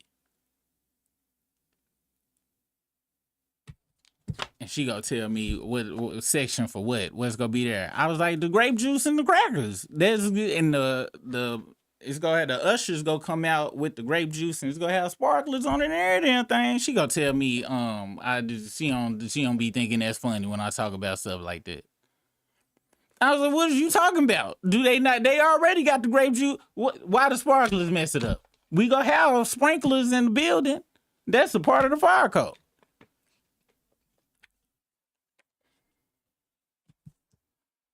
But a dream deferred, raising in the sun. Some of that. I'm gonna take her to go see that play so she can get behind my dreams. Not gonna lie, I always thought it was Jack Daniel's whiskey, not Jack Daniel's. Yeah, I always thought it was S at the end until I just read that shit. But like I said, Kroger's. It's Kroger. Who knew? Who knew it's Kroger? Everybody I know say Kroger's. Except for y'all pterodactyl people. Pterodactyl. What type of shit is that? Thank you. Exactly. Can't stand them. And go back to what Lady Lex said. There was probably a mega church full of motherfuckers who didn't vote. And she knew that shit. That's why she was like, look, you motherfuckers. All y'all got Teslas out there and shit. I told y'all dumbasses. I told y'all dumb. What the fuck you mean I can't cuss in the church? This ain't no really. I had to pay a cover charge to get in here. And my damn bottle of grape juice and sparkling still ain't got to our section in this motherfucker.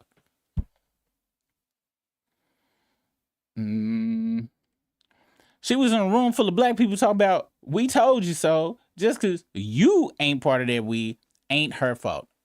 100%. 100%. It's someone who is part of your other stream who didn't vote for her. That's not like act like this. Look, I didn't change. I still said what the hell I said. Still said what the hell I said.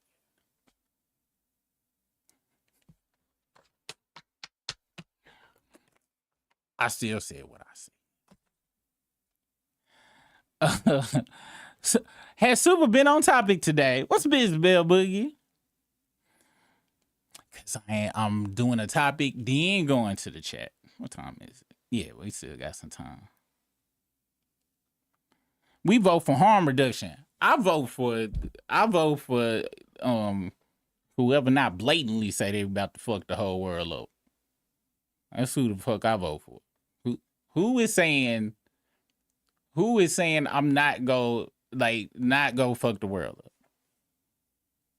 It's very simple. One person was saying I'm about to fuck everybody, even you too, white folks. I'm telling y'all as niggas, but y'all too if you really listen to me.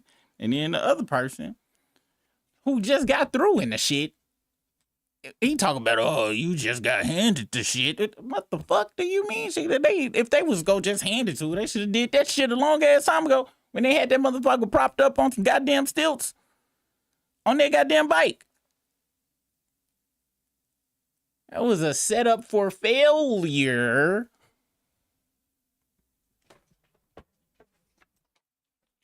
Because the world is a stage. But like I tell y'all, if I gotta be an actor in here, I'm gonna act like I'm gonna make the best goddamn decisions based on the damn situations they put me in.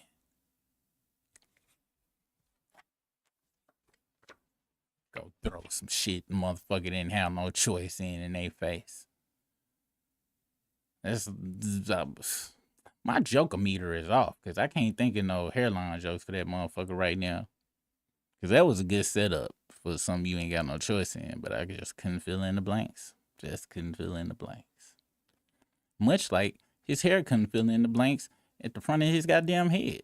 All right, I came back through. Yes. That felt like when you get you have a split in bowling, and then you roll it, and it look out and spin and hit both of them and shit. You knew you could do it. You didn't know how, but you pulled it off. Let's see. I thought he was a sports guy. Why does he continue to speak on everything else? Because he's trying to cross the fuck over. Dirty bitch. He be leaving money on the dresser every night. I know you a blade stroller. Poison's just like that with MED. People like that think they say it with conviction. They sound smart. Wait, Poison's like that with med. People like that think if they say it with convention like they are smart. Loud don't equal smart. Right, and neither does being well-spoken. You can say some BS with hell yeah. Matter of fact, the most well-spoken people be saying bullshit. It's rhetoric. I did not know that rhetoric was actually taught it was actually like taught in schools and shit, but really for like royalty and politicians and preachers, they taught them the skill of rhetoric. I just found this shit out in the last few months. And it's just the art of bullshitting people. It's finessing. And they used to teach that. Now, I think they just unlocked it up with that class I told you about, but it used to be an actual, like, some shit you could learn. And that's all that be going on, all that. That's all the goddamn internet is, rhetoric, all day, from all these motherfuckers. Delta Burke was bad on designing women. Fight me, no, everybody.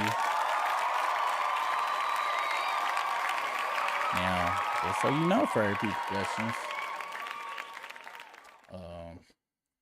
To be bad, she was having an eating disorder. And it's kind of your fault now that you said that. Now I'm thinking about it. You the reason she was going in that bathroom after that yell cut. Sticking that finger down her throat. Because you was imagining something else going down her throat. And just saying. Didn't Matlock come on in too? Yep. Matlock was such a great show. Them lawyer shows was good back in the day.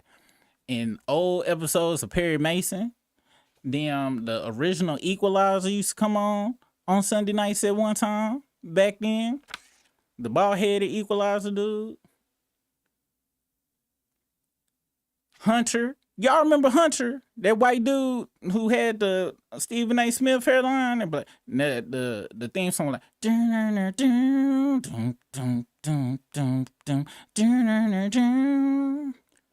Hunter was that shit.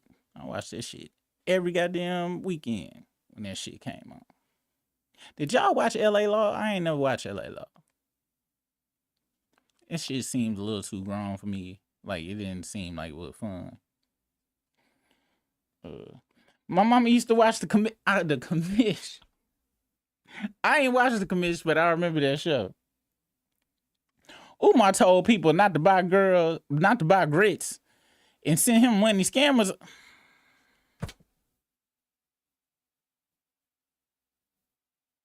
What the fuck you mean not buy grits? That mean he was talking to you. You don't want people to spend money on some of the most affordable. What? Who was that actor too? Cause he played. No, y'all remember that show, The 10 of Us? I don't think that's the same dude, but you know, there's white and bald in the front. If I'm thinking about the same motherfucker. Anyone who fell for Umar's scam deserved it, because from day one, he seemed unscrupulous. And that's where that whiskey lady, people who pimp being black is worse, is really the worst to me, like, period. Like, on some real, it's just like black folks who voted for Trump is worse. When people pimp being black, it pisses me off so bad, because I know that they look at the rest of us as just a lick. They don't give a fuck about this on the whole. This is a lick to them. And that really pisses me off, because I know that they in the same thought process of the goddamn other side. Period. Super untrustworthy. Gotta pop you first when the revolution comes. Dirty bastards. Empty Nest was a good show. That was a great show. Great show. Amen 227. Amen was that show, and so was 227. Now you talking about bad. I ain't go front. Jack A. How old was I? It was like 87, 88. I was like 8 or 9. Jack A come on that motherfucker. I'll be right there. God damn it, Jack A was bad. Motherfucker, boy. Woo! Wow. Hey, now you know. Inhale, exhale with my flow. Empty Nest was dope as fuck. I love the Golden Girls crossover episodes where Dreyfus was running over to the girl's house and old boy would start macking. Dreyfus the dog. That's right. That's right. Perfect Strangers theme song is like one of the best theme songs. That's actually my favorite of TGIF theme songs. I still sing that song to this day. Standing tall on the wings of my dreams, rise and fall on the wings of my dreams. Rain, thunder, sleet, and I'm bound for better days. It's my life and my dream, and nothing's gonna stop me now. Do do do do do do do do. Boom. That song was dope in motherfuckers. And you know the same motherfuckers wrote all them songs. With all the TGI Fridays and shit too. I want to tell y'all my going and let's see if that damn Discord still work. Cause I was thinking about that the other day. We about to see Discord. If I can still even get in that bitch. Let's see Discord. Cause if it do, I'ma go on and I think if you remember, you can still go in there, bitch. Let me see, y'all. I'm trying to see if I can get in this bitch. It look like it still work. Let's see, but it's still the current culture. What? It's some rules and shit. How do I invite somebody to this bitch? I gotta update the name to this shit. But here we go. I'm gonna need somebody to teach me how to use. I'm gonna have to go back to YouTube and shit, cause I don't know how to invite. How do you right click? Invite to server. Okay. So that's invite. Okay, so here's the link. I don't know if you gonna be able to get in this bitch. But there go the link right there. If it don't work, let me know and I'll figure the shit out. Cause I think you gotta be a member on the other shit, but I'm gonna like fix that or whatever. But that's the link. I'm gonna work on this, y'all. I promise. I'm gonna work on it this weekend. Where the damn shit go? Rise and fall on the wings of my dream. If I was to go have a funeral, I would want them to play that song. If I was gonna have a funeral, I would want them to play the Perfect Strangers thing and Pop That Pussy, the unedited version. If I was gonna have a funeral, them two songs. Laverne and Shirley theme song's real good too. We're gonna do it. And it was funny. Lenny and Squiggy, they was funny in the motherfucker too. I'm at WKRP in Cincinnati. Damn, theme songs was the bomb back then, man. When TV shows had good ass theme songs. They ain't got no goddamn good theme songs no more, man. Do they? I don't even think they make show theme songs no more. But yeah, I used to watch the WARP in Cincinnati. It would do reruns at like 2, 3 o'clock in the morning. The Family Ties theme song, what's his name? Old buddy Pops wrote that song. The one that stole the Marvin Gaye song with Pharrell, Alan Thicke was his pops, and he wrote the Family Man. What do we do, baby? No, that was Growing Pains. My bad. He did the Growing Pains thing. How did the Growing Pains thing go? I don't remember the Growing Pains.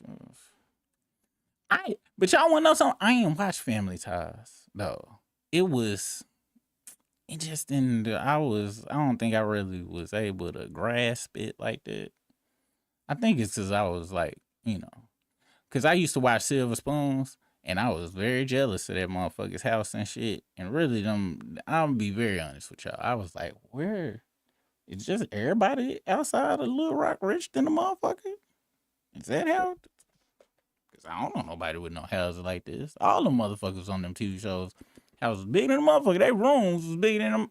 Me and my mama whole apartment and shit. Motherfucker on Silver Spoons had a robot. And a whole goddamn train. In his room. Let's see. I mean, it ain't no worse than them big and having 15. Cause I'ma just tax you on the way in. We ain't gonna ask no more later on. You see what I'm saying? Like you pay your $300, get in, get your bottle. The bottle ushers come out, and then the mom dancers will do that. Come with a free floor seats to the mom dancing. Yeah. Give me a break. I I just watched a YouTube video about Give Me a Break and shit. That was back when that was back when they was trying to bring unity on on TV and show black people and white people getting along, even though the black person was still kind of enslaved a little bit. Just paid now and love the kids. Did everything but breastfeed them. Let me stop playing with Neil Carter. Neil Carter was the bomb. Rest in peace, Neil Carter. Are millennials the last generation with good TV? Yup, we is. We are the last generation. Last generation. If you was born, all these 90s babies, they don't remember shit except for cartoons. All they got really is Cartoon Network, Ed, and Eddie and shit. And that's what they got. But as far as like, real life, they ain't got no shit. There's nothing. Not a damn thing. She's a small wonder. I used to love watching Small Wonder and shit. And now we about to have robots kicking our asses for real. Because she was strong than a motherfucker. Yep.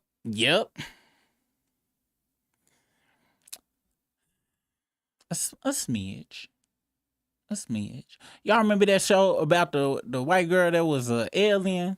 Like when she was half alien, her daddy had came and knocked her mama down and went back to Mars. And it was like, if you lay, and she would put her hands together like this and freeze time and shit. Y'all remember that show? What was the name of that show? I forgot the name of that show. It used to come on like around time Small Wonder came on and shit.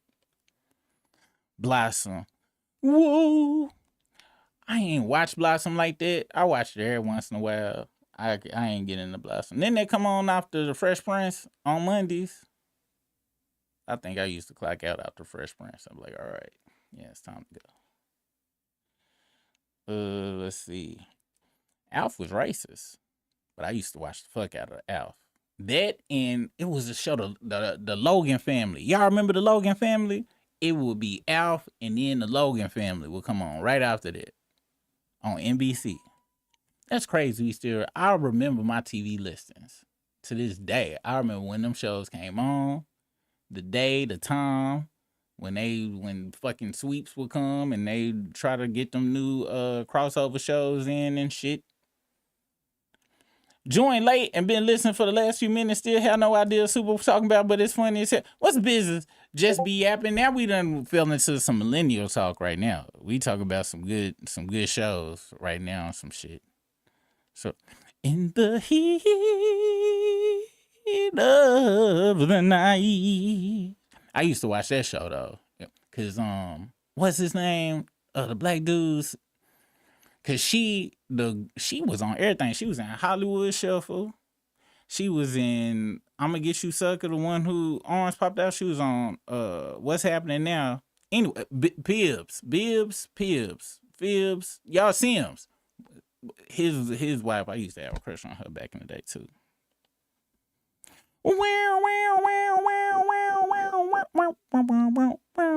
Let's see. I guess Trouble on the Wall. What song is that? What show is that one right there with the Troubles Wall to Wall? Night Court. Dude, there's a dope instrumental. And I used to watch the fuck out of Night Court. Night Court was really good. That was a really good show. Then Matlock hit us with the all instrumental. Yep. I made a beat out the Matlock. I wonder if I got that beat on here. I made a beat. That was one of my first sample flips. Like back in 2000. I think I actually do got that beat. I don't know if y'all be able to hear it. Let me see if y'all be able to hear it. Wow. That's crazy. I still got this goddamn beat. Hold on. I think it is a way y'all can hear it and shit. So we can get a copyright strike in this motherfucker. Man, didn't I have a show like this before where we would talk about old shows and shit? We need to do this shit on Sundays. This is the beat though right here.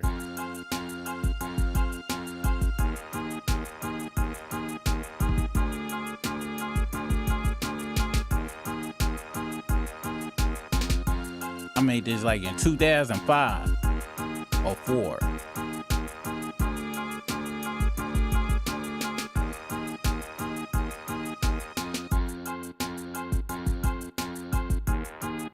Back when I wanted to be a super producer. Those dreams are dead. Punk ass Michael Eric Tyson. Bitch ass bitch. I think he a black pimper as well. I think he is a light-skinned overcompensator, black pimper. It's a couple of them dudes. I think we overcompensating and be like, well, you know what? Shit, I might as well pimp these motherfuckers while I'm at it. Shit. I really do too. I really be believing that shit. And it's so fucked up though, because if you say it, people, oh, you they done did a bunch for the community. Like, you watch what the fuck he said about goddamn Drake, and then you come back to me. He just unraveled all of the bullshit he did. God damn it.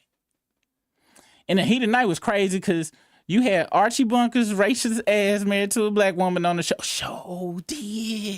Showed, and that was in a racist ass town too. Racist ass town. Have y'all ever seen the original one, the movie with Sidney Poitier? I seen scenes of it. I need to go back and watch it. I was 5. I'm just saying. She was trying to keep that. Because she was technically thick for a white woman back in them days. Now they called her a fat pig. Back in the 80s, you were white. And goddamn it, your ass didn't go like this in the 80s. If your ass did like this, and you was white in the 80s, you was precious. And you was thick as fuck to black people, and you was precious. And that's too much, actually. That's this curve right here and shit. You was obese if you was white in the 80s. Shit, Delta Burke had let me see. Just a little poke, a smidge of poke. They want you to kill yourself in the 80s when you was white. That's when you get Dexatrim. Y'all remember Dexatrim? Was any of y'all mamas on Dexatrim? My next door, my homeboy mama was on that Dexatrim. And I found some Dexatrim in my mama's house. And I didn't know what the fuck it really was until I got home. I was like, y'all motherfuckers was doing meth. You do know that, right? Y'all was on doing Dexatrim and Slim Fast. Listening to Oprah. Oprah trying to lose weight every 52 weeks. Yeah, that Equalizer was the bomb. Yeah, Hunch was that shit. It sure was. I ain't watching YPD Blue. I just remember they was like the first show where they made a big deal because they showed a dude's ass. And then I was waiting to see if they would show some titties. And I think they were showing like side boob. And I think it pissed me off and I ain't watched it ever again. I was like, so y'all showing full white dude ass cheeks, but we can't get two titties at one time? Y'all need to get the fuck up out of there then. And I think they said shit on there one time too, if I'm not mistaken. Al Jarreau. Hey, that Al Jarreau, I seen he used to do a bunch of commercials back in the 80s too, doing that jazz scat skibbity stop, and his videos would have he be always wearing some pastel colors. His music like is very soothing and relaxing to me. It take me back to reading Rainbow Times and shit. It take me back to being a child and shit. I wonder like. Now, don't take the. I feel like he had a whole bunch of hoes back then. I don't know why that's popping in my head, but I just feel like he did a lot of cocaine and had a whole bunch of hoes, and probably kicked it with both them niggas from Miami Vice. I don't know why. It was white hoes. Don't get it twisted. I believe he exclusively fucked white hoes and did cocaine and kicked it with Tubbs on the weekend. The helicopter show, I ain't watch it, but I remember it. I ain't watched it, but I remember the commercials and shit. Because they be like, is so-and-so going to be able to escape? And then the helicopter come from over on the mountain and swoop down and be like, Airwolf at 4:30 on CBS. Not CBS, but it'd be like on them regular local stations and shit. I remember Airwolf and shit. I used to watch Great American Hero. They had that song, Believe It or Not. Wait, how that song go? Because I didn't, the Seinfeld and took this away, but I'm so free. Where, who could it be? Believe it. Y'all know the goddamn song I'm talking about. That song go hard in the motherfucker.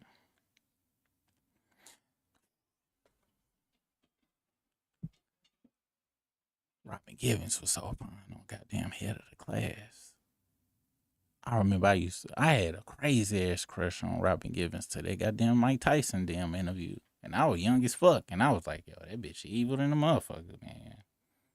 She put that nigga down. He shouldn't have been beating on her, but I think cause I know y'all heard this story. Mike Tyson walked in on her fucking Brad Pitt and shit.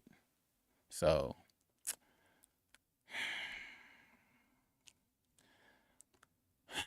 I can't say, I ain't gonna front. If I walk in, you fucking somebody, everybody probably go get hurt. I'm gonna be very honest. So she conveniently left them out her stores in that interview and shit.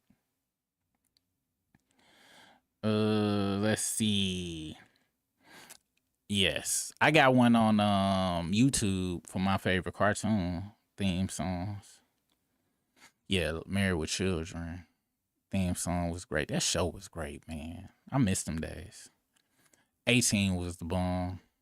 I love it when a good plan comes together. And MacGyver, and that damn theme song, MacGyver, was off the chain as well. Does Stephen A have a receding hairline, or is that just all forehead? These are the things I pondered. Yeah, he got something. He a bitch. He a bitch who you get feel like he's somebody. Like he is like he watched House Party when the police had called full force and Kid and Play in that party, and he was like, repeat after me. I am some. House Party was so good. Yeah, Jack A. Still look good to this day. Still look good to this day. Facts. And I don't know about y'all, but when I was growing up, I always felt like the Bundys was black. So when I found out that a black dude co-wrote it, I was like, yo, because the Bundys was niggas to me. Like I was talking about, I was like, white people do this shit too? Get the fuck out of it. And them toaster leavings reminded me of when I would break off pieces, like pull a Pop-Tart out to not right, but it'd be a nice collection. And I don't know when the next time we go get some Pop-Tarts, I would. Now, them shits would be stale. I couldn't eat them. But I was just like, wow, the motherfuckers, they check the bottom of the toaster too. Ain't that a... Wow. That's fucked up how they did Married with Children too. I found out this year, old George Jefferson. Yeah, so was Uncle Phil. So was Carl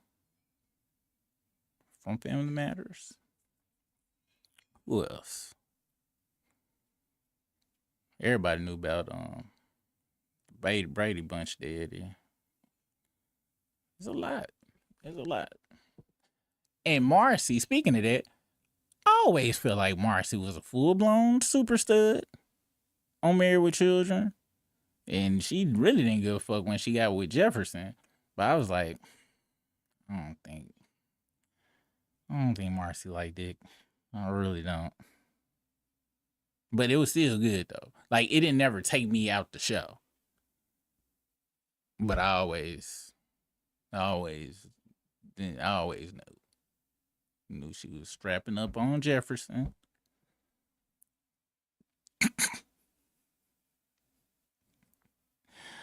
Let's see. You goddamn nobody. What's crazy about that is folks are still living like they still in high school, and these niggas are still riding around 20s and got 215s and still driving on a regular basis. Is them niggas. Yo, no ma'am.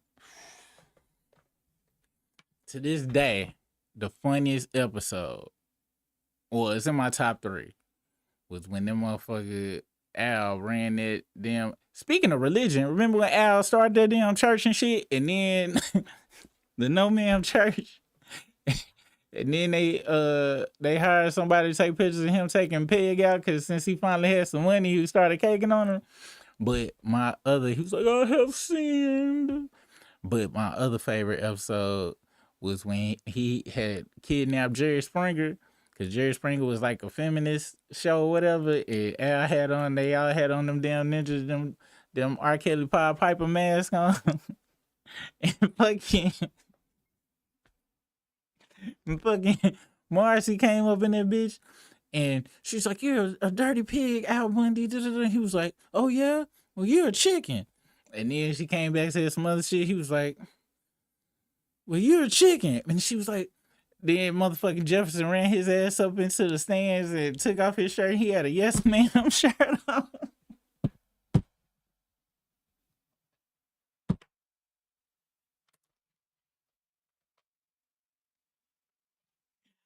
Oh shit. I'm talking about I died on that episode. That motherfucker took their shirt off. That motherfucker said, yes, ma'am. I was like, that nigga Jefferson, boy, he be ready. Now, I still say that. You're a chicken. I still say that to some people every once in a while. L. Bitty in the house was busy there, Bitty. Remember how Kelly used to mess up Bud's rap name all the time? Grand Fluffer B, Ass Master. Hey, the whole family used to make fun of that motherfucker's name. Dude, that show was so good. That show was so good. Balky is Surge, is Suge and Beverly Hills Cop? Yes. Yeah, that video I told you I watched about Perfect Strangers, that's the movie. Because originally, Balky wasn't even supposed to be no damn character. It was supposed to be that white dude and some other white dude or whatever the fuck. But they seen him in Beverly Hills Cop and was like, yo, we need to put this motherfucker in that shit. And that's how he got that motherfucker. Yep. Sure did. Favorite line Peg. Al, what are you thinking? He was like, if I want you to know, I'll be talking. Yeah. And to this day, I don't know about y'all, but I still walk around playing with my balls all day and shit. I remember my son was little. He would always have his pen in his pamper. And then when my wife used to change his diaper, he'd just be sitting there just pulling on. And Al Bundy always had his hand in his pants. I still do that to this day. My wife be like, why your hand always be in your pants? Now, he didn't go all the way down, but, you know, I was like, that Al Bundy. I'm pretty sure it was written. He was playing with his balls on the couch. But who don't play with their own balls? Who? And if you say you, hey, that's a you problem. And show me the smile. Ooh, show me the smile. Don't waste another minute on your crying. I think he sung it too. Hey, I like how you put the show me that smile in parentheses and shit, because that'd be the best part. That's like on what's the name? What's that? Key Sweat, Make It Last Forever, and you sing the other person part and shit, and like R. Kelly on Contagious and shit. Everybody like, I like going the back and forth for doing the background shit, switching back and forth. It's cute that you had a choice. I watched what my granny watched. She had me watching Anita Hills.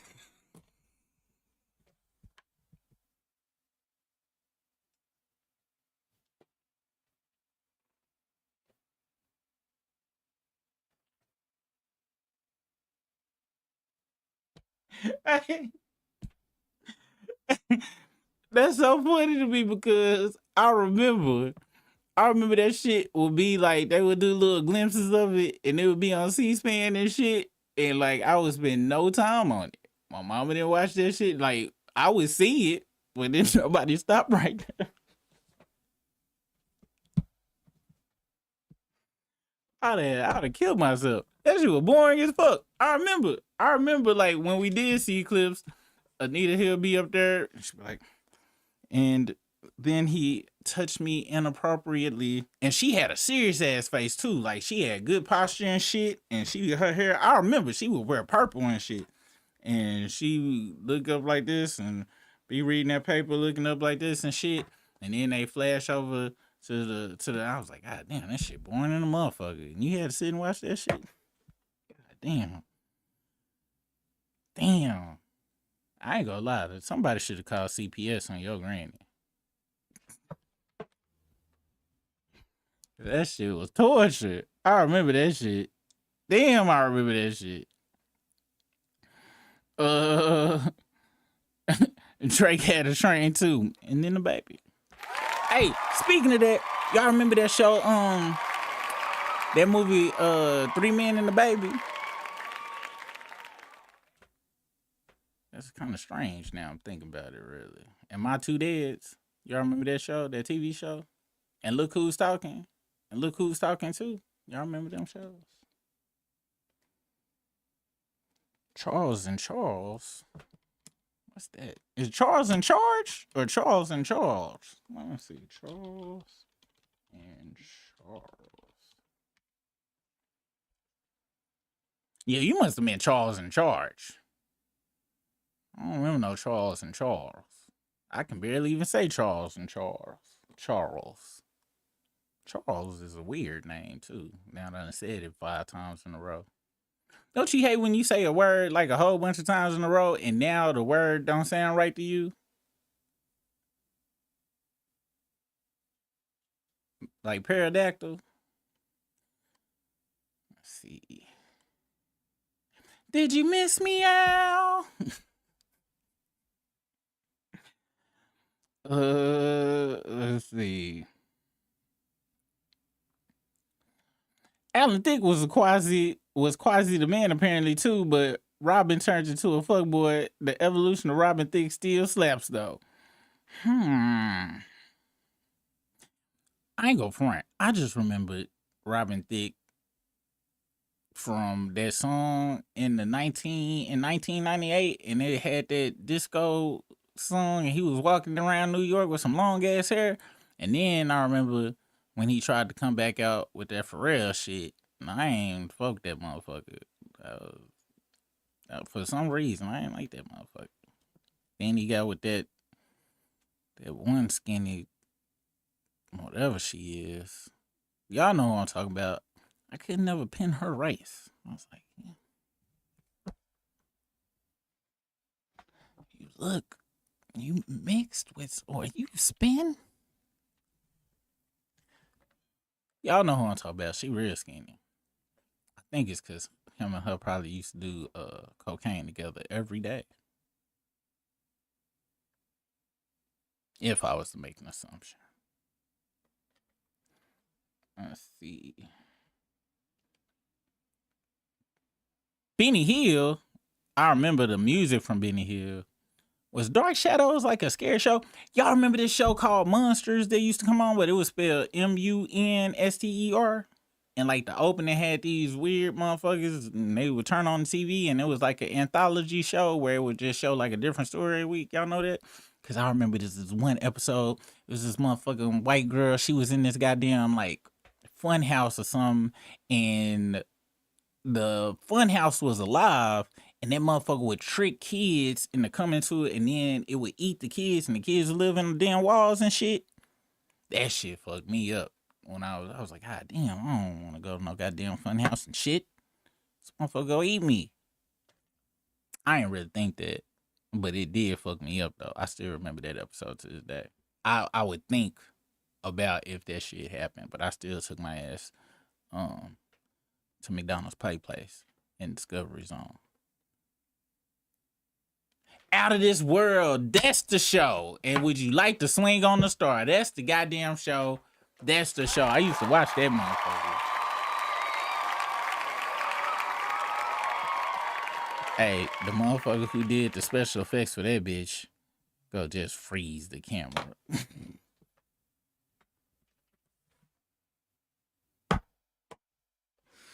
At least Small Wonder took like some work and shit. She go do this and then they press pause on the tape. I don't even think, and she would walk in a part of the scene where it wouldn't, and the actors would be like, but you could see them kind of shaking and shit, and they have to cut that bitch real fast. But like a bucket of water will fall over, and then they just press freeze frame. But then when she would go in the frame, she wouldn't be nowhere near where the goddamn water at. But it'd be somebody else there. And she like take a pencil out of their damn hand and shit. That shit pissed me off that they fucked with my goddamn intelligence like that. But I still like that show for whatever reason. I really did enjoy that show. It had great writing. I think it had like 3 seasons, if I'm not mistaken. I believe it did. Let's see. Yes, my beautifuls. What time is it? You said you don't want anything on your sandwich, just the bread and meat. Yeah. It's on the bun. Well, cut me off a piece of the chicken first, so I see what it tastes like. Then I'll know if I want something on it. Because if I don't know what the chicken tastes like first, well, I can't have you wasting a whole bun. Because if you put it on the bun, I take a bite and it ain't tasty, then I don't know what I'm going to do. We still got Chick-fil-A Polynesian sauce in there. Am I the only person that I got to taste something before I eat it? If the person, in general, if I didn't cook it, like I got to taste a little bit of it first. And then I can eat the whole thing. And when I say a little bit, I can only eat this much. Cause that's why I hate visiting people and shit. Cause they, especially when you like meet girls' parents and go over their house for dinner and shit, and you like, I don't know if your goddamn mama washed her hands in this motherfucker. Then I go over there and then take first I would tell the motherfuckers I ain't hungry in the first goddamn place. Then when they would bring me a plate, I would just take a little bit and then I would taste it. And then and I still do this, I'll push my plate away like that and then be like, oh damn, I got gas, y'all. And you say that out loud to some people you just met, they know you can't be playing. I was like, oh, I'm so sorry and shit, but I want to eat their food. That was the only good thing about the only reason I'm telling y'all this shit and shit, because my wife cooking chicken sandwiches. But she be experimenting every time she cook something new. Like, she don't never cook nothing the same twice, unless it's like Filipino food. But if it's like anything else, she be trying different seasonings. And I don't be liking all of the different variations. But she be getting offended because I want to taste it before I have her make the whole thing. That was the only good thing about flying, like, traveling internationally and shit. Because I'll be in another language, you know what I'm saying? And it will force me to still not eat that shit. Because I ain't give a fuck. They give me some shit, and I'll be like, and they be like, people, before you go out, they be like, this is some offensive. I was like, well, they just got to kill me and take my damn kidneys over in this bitch, because shit don't look delicious.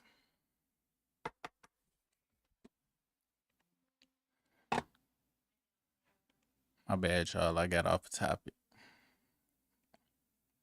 I just watched the doc on the guy who created Alf Puppet. The show and character was super successful, but ended because the guy was obsessed with people believing Alf was real. And yep, that's gotta suck too, though. Was it a YouTube documentary? I watched the YouTube one, and That's gotta suck. Have y'all watched the damn Pee Wee Herman documentary? If y'all ain't watched it, I think it's on goddamn HBO motherfucking Plus or Max. Watch that motherfucker, cause he had something similar with damn Pee Wee Herman. Like, he was kind of fucked up because Pee Wee Herman is what the fuck? Did nobody want to know about no goddamn Paul Rubens?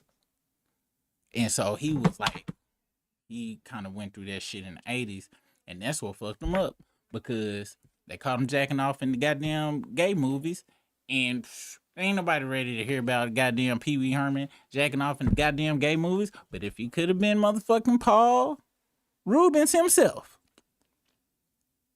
what else? Like 89? He still been fucked in the game. But you can't just be jacking off in the goddamn movies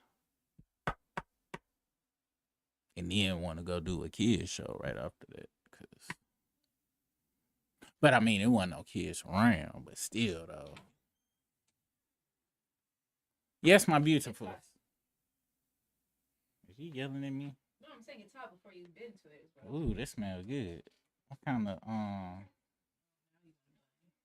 Well, I gotta taste it first, but it smells really good though. Let me see. Ooh, what kind of seasoning you use? Which one? Tell me. It's good. Do we still got Polynesian sauce? I don't think we do. I bought some Ray's Secret sauce, but it kind of tastes like it has a distinct taste to it. It has like horseradish and some other taste to it. That's their sugar-free sauce. No, it's not sugar-free. This one's regular. Ray's. Sugar Ray's or Baby Ray's. I thought all his stuff was sugar-free. He has sugar-free and then he has regular. But we ain't got no Polynesian sauce. If you have Polynesian, is that what you want on it? Yep. But if we don't, look in the condiments bag and put some McDonald's sweet and sour sauce on it.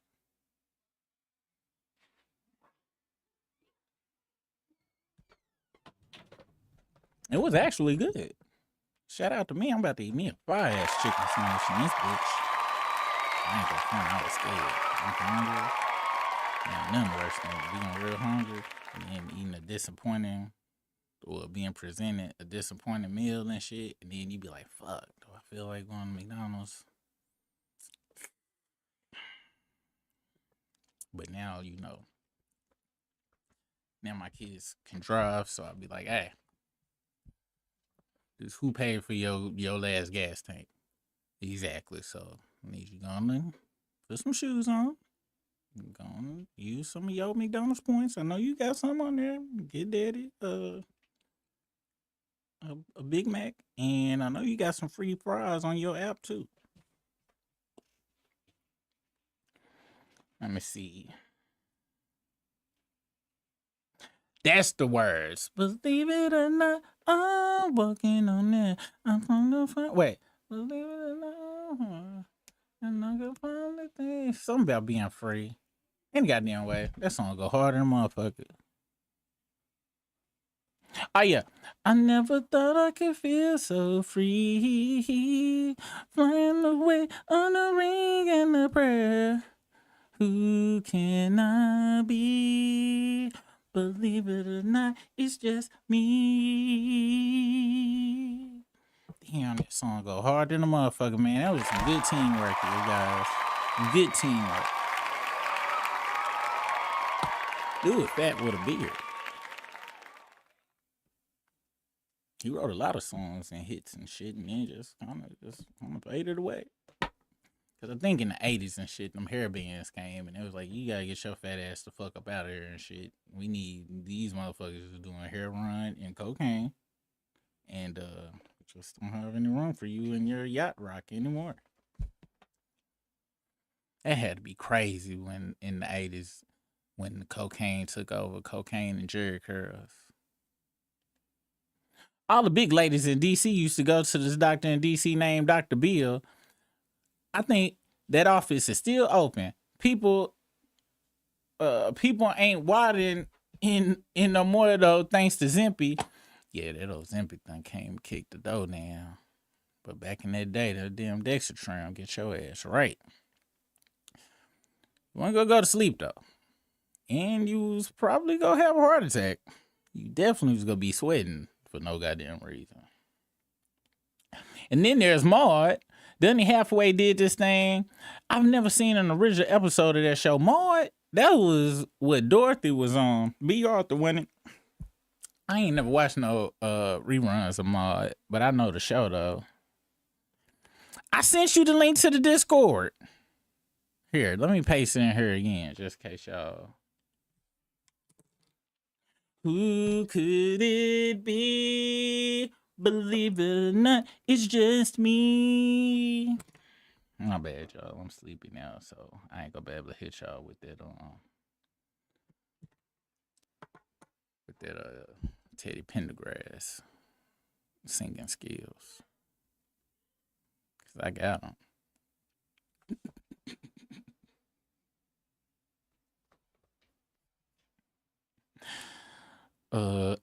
But I just watched a YouTube video about Mama's Family and found out, do you know how complicated it was? How long it took for them to do Mama's Family and shit? Because it started off on the Carol Burnett show character, and then they would do like I think they did live shows, and then they did a special. And it wasn't called Mama's Family at that point.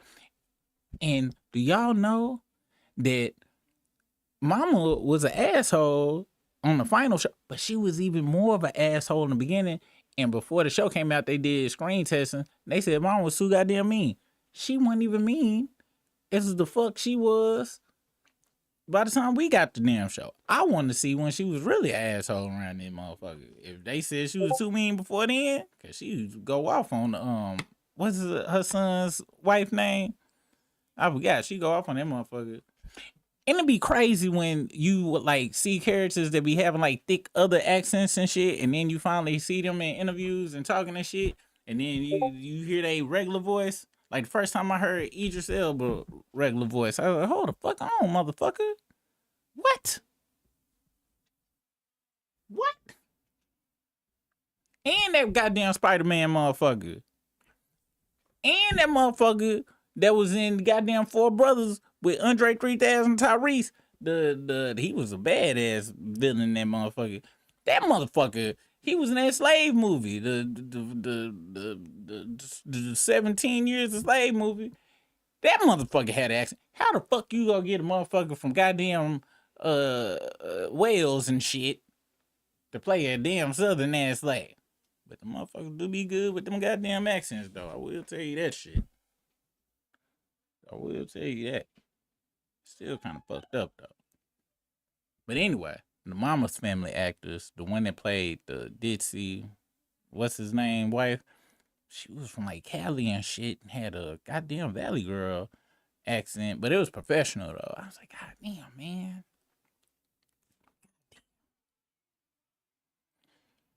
Let's see. Marcy was kind of halfway chasing Pam. What show we talk about? Al Bundy? It was somebody named Pam on Al Bundy. Oh, Peg. Yeah, I'm pretty sure she strapped down Peg. I'm pretty sure. If I was to put money on it. And I ain't go front. Her, Jefferson, and Peg. Well, I believe Jefferson was probably knocking down Peg too, to be honest with you. To be very honest with you. I ain't go front. Back then, what the fuck is wrong with you, Al? Now, true, she don't got no ass. But she's still cute. Let's see.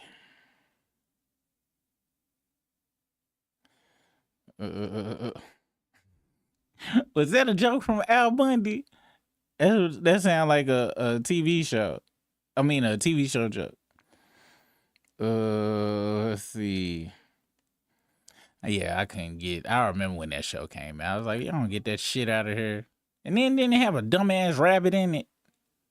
Yeah, if y'all don't get that goddamn shit out of this motherfucker, Like, that show really would make me mad.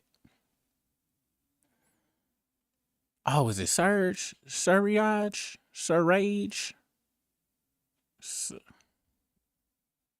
C-Rex? C-Reggy?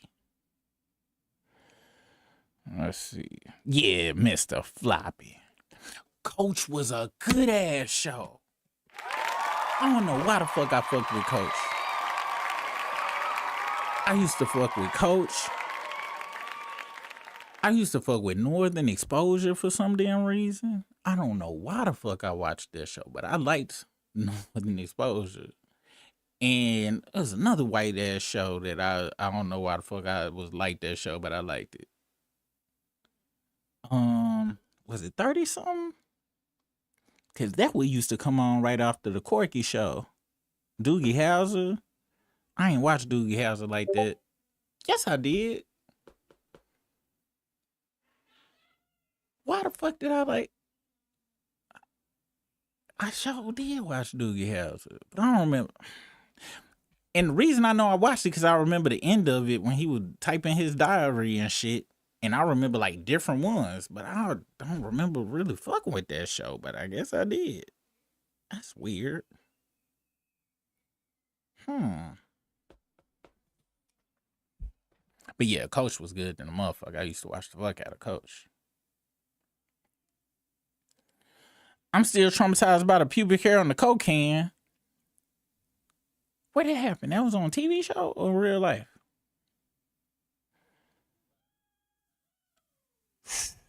You was forced to watch C-SPAN as a child. God. Do you want me to put the sauce on it, or you'll put it on yourself? They only have sweet and sour. Yeah, Wendy's sweet and sour and McDonald's. Bring me 2 of each. Man, ain't no Chick-fil-A sauce. No, not sauce, but Polynesian sauce.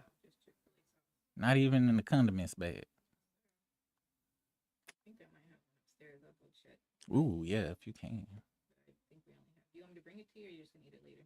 No, I'm about to get off here in about 10 minutes. Once I get to the bottom of these, what you call it? Thank you, my loves. Huh? No, don't put the sauce on. I gotta see what sauce tastes the best. Thank you. Huh? No, I want to try it. What you mean they don't make them no more? They only make the sweet and chili now. Ugh.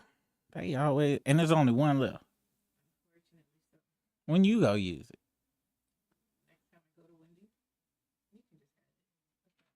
What? No, you can't have it. No.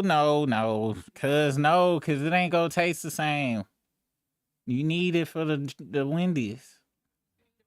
No, that's gonna be nasty. I want you to live your final dreams. No. Clarence Thomas, the template, Uncle Rook. Yeah, that bitch ass motherfucker. I watched a damn episode of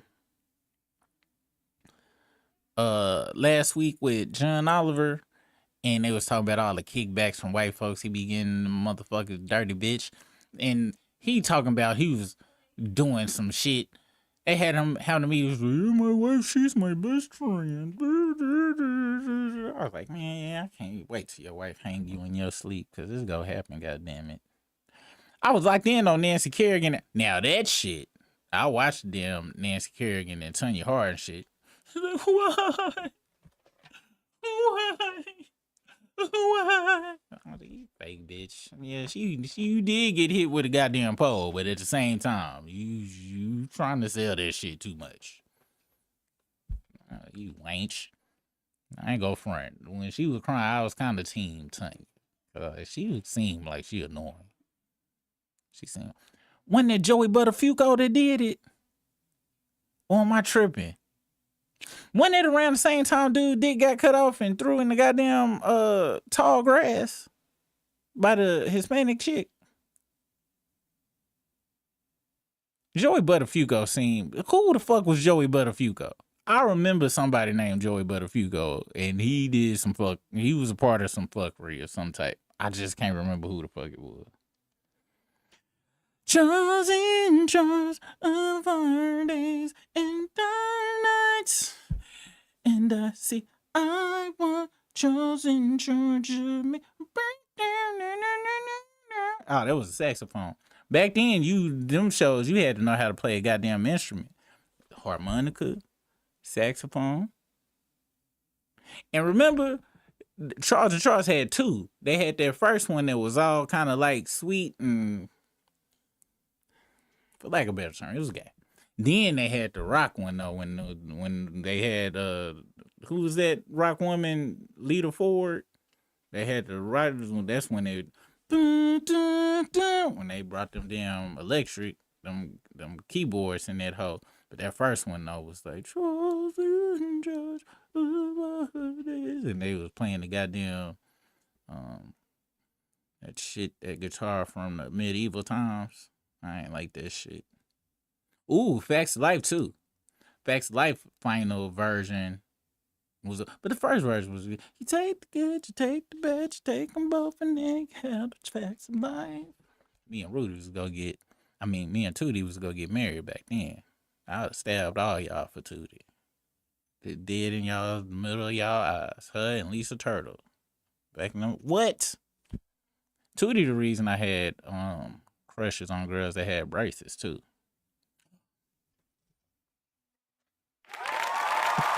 I've been wondering for years why. And y'all just unlocked the core memory. It was because of motherfucking Tootie. That's why. I'm talking when I was growing up, girl with braces. She had braces, it was a wrap. We was getting married. I was caking on girls with braces. Unfortunately, in my neighborhood, the girls could afford. Wakefield Elementary did not have anybody with braces in them. Not one motherfucker. And then the one girl that did have braces, she stayed in a house that was behind our apartments. But I ain't have no crush on her because braces couldn't save it. But I would look at her mouth though. But then I would look outside her mouth and be like, then I would squint. I'd be like, but they braces though. Kind of like how I think like women get with a real tall, ugly dude. But he tall though. And like they can kind of deal with it a little bit. But then you can't. That's Paula Patton. That's who that motherfucker was. That's who that was. It's cocaine. I'm assuming. I'm probably wrong. No, I probably ain't. She was with Robin Thicke. Look Who's Talking To killed Johnny Travolta's career. Why? Really? Did it? Because Damon Wayans was the black baby. Oh, they had the talking toilet in the second one. And Roseanne was the other. I liked Look Who's Talking To. I didn't know it had killed his career. But it kind of makes sense. Oh, he on the George Jefferson list too? Don't let that wife and kids fool you. It's tutti frutti good booty. According to the original lyrics of Little Richard's song. Let's see. I couldn't. Now UPN is where I did the WB. I was there with the Parenthood, the Wayans, but I tried to do UPN was just too. It was just disrespectful with the UPN budget too. I was just like, hold on, because Uncle Phil had that show with old buddy that was Joanna Man.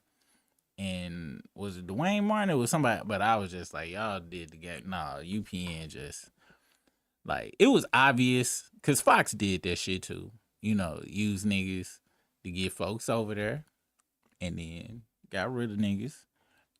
And that's what WB did. Got niggas to get people watching. Next thing you know, it's 24 hours Dawson Creek and crackers.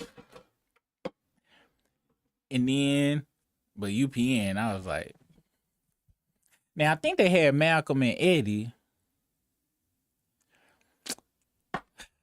But Theo fucked up Malcolm Jamal Warner. Or Peter Malcolm Jamal Warner. I forgot he passed. But I can see him outside of being Theo. I just couldn't see him in hanging with no nigga like Eddie Griffin. It just, I know they tried to make it some type of odd couple, but I was just like, Cliff go come beat your ass for hanging out with this nigga. Like he is. I just couldn't get in shape. And UPN was just too. Yeah, I just couldn't do it. Wasn't Moesha on UPN though? Moesha got it, and maybe the Parkers. But homeboy. So you know what? I'm lying then. It was on first shows on UPN, and they got them homeboys and stuff. Flex always makes some horrible TV decisions. Now he rectified it with one-on-one, but that goddamn Michael Jackson shit and some goddamn homeboys in space. When they run from goddamn A Different World, all money ain't good money. I remember that. I ain't watched one episode. I just heard the title. It sounded like a goddamn some satire shit from motherfucking Hollywood Shuffle, Robert Townsend movie. I was like, I know the hell they didn't say some goddamn homeboys in space. Y'all better take that shit somewhere. I was young too. I was offended by that shit. And I was offended because I know it was a white person came up with the shit. Shout out to motherfucking Hollywood Shuffle too. That movie put me on game about a lot of shit. Got motherfucking crackers. That's why everybody was a pimp and goddamn hustling and shit. Goddamn racist motherfuckers. And Homeboy in Space. Fuck, go watch some goddamn Homeboy in Space. Did that motherfucker do more than one season? Because I'm kind of getting angry right now. Did I put that second Discord shit? There goes the Discord link too. I don't know if it worked. I'm gonna fix it this weekend and shit. How many seasons? Homeboy in Space. Seasons.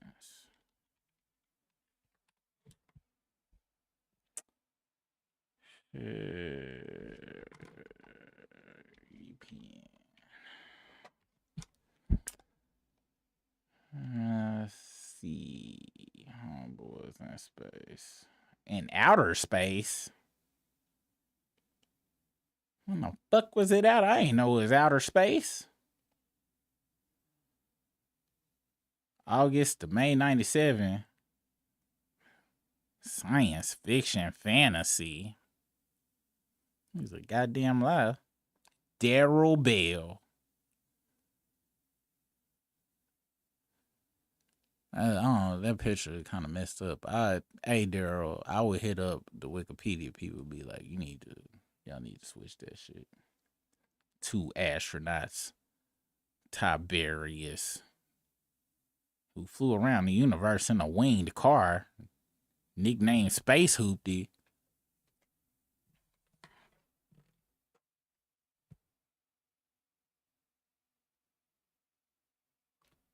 I ain't Space Hoopty.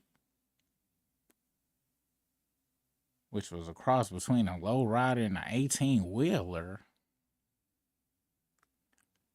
Piloted by a talking female computer named Loquita.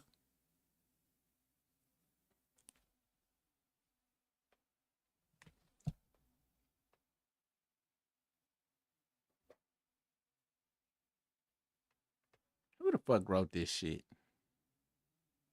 Created by Erich Van Lowe. Who the fuck is that? Come on now, dog. No. Not a nigga. What? I don't want to believe this, man. You didn't do that. But you gonna make Even Stevens? That shit got a 3.5 in this motherfucker. What else did you make?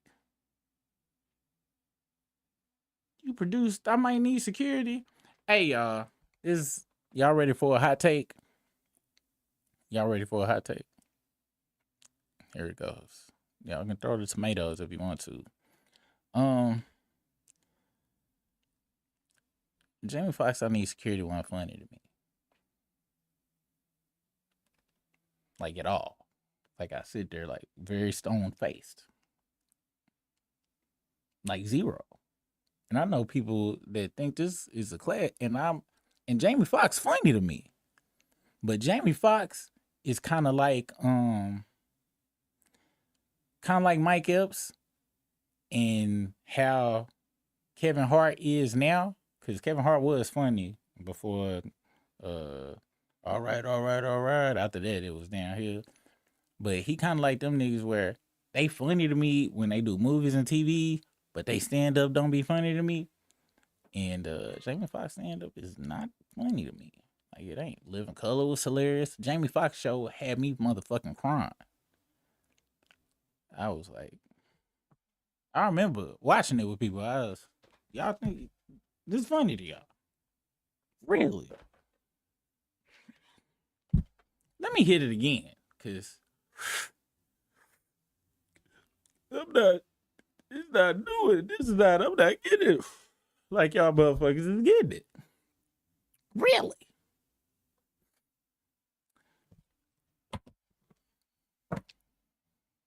I don't know why I told y'all that, but it's because I watched this goddamn comedy podcast. I'm about to put y'all on 2 podcasts before I go get my goddamn chicken sandwich and shit. And then, because I found some new podcasts this week, then I'm going to get the fuck about this bitch. Let's go to history. Where my history at? Where is my history? If mosquitoes can fly, then why can't flies mosquito? I'm about to do my yard and shit, y'all. My yard gonna be off the goddamn chain in this motherfucker.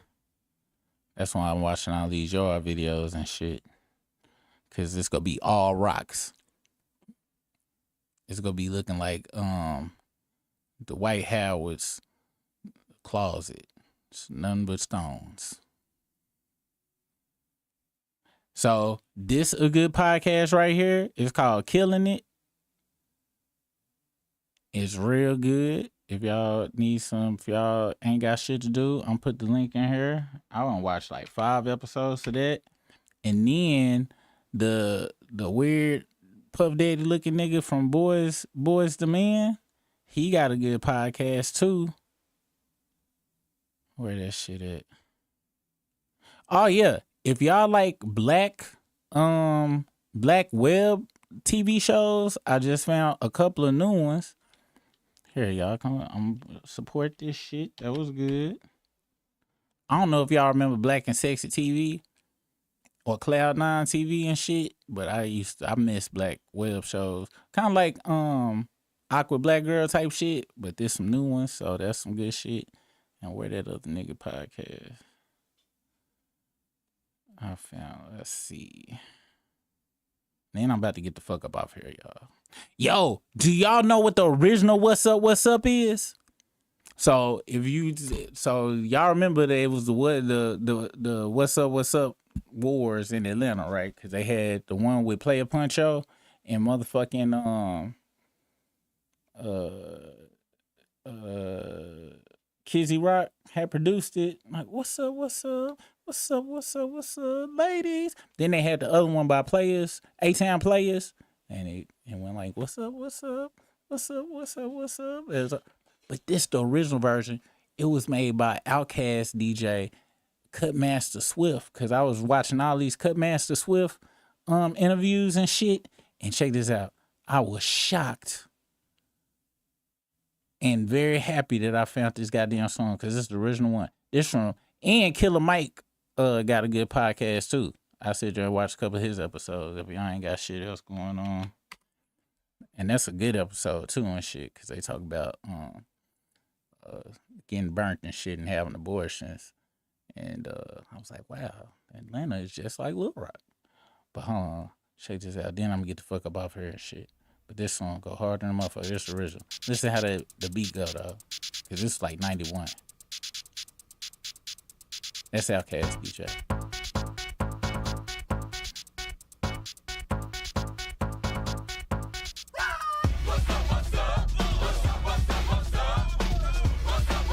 Hey.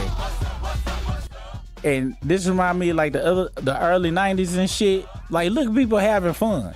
People dancing. People is dancing. Having fun.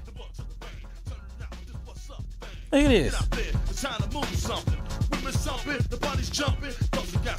And you could tell it's the early 90s and shit. Like super, I think this is like 91 and shit, cause niggas sound like they just coming off of Rakim and Cool Mo D and shit. But yeah, that shit go hard to the motherfucker.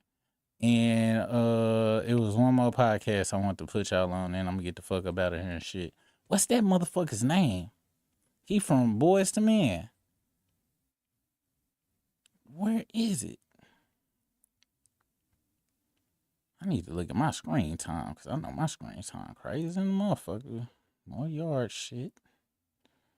Toys. Well, I guess this motherfucker, did I not watch the goddamn nigga shit? I watched this shit. Hold on. What's his name? I think it's Sean Bex. And then, what's it? L.A. Reid? Yeah, the Sean Stockman. That's who it is. If y'all ain't got no time, he be having some good, he is like kind of strange a little bit though, just a smidge. Cause I be like, nigga, I want to, but it's good though. He had one with the Regland, the Hudlin brothers, the motherfuckers who did House Party and shit. Yeah, any goddamn way.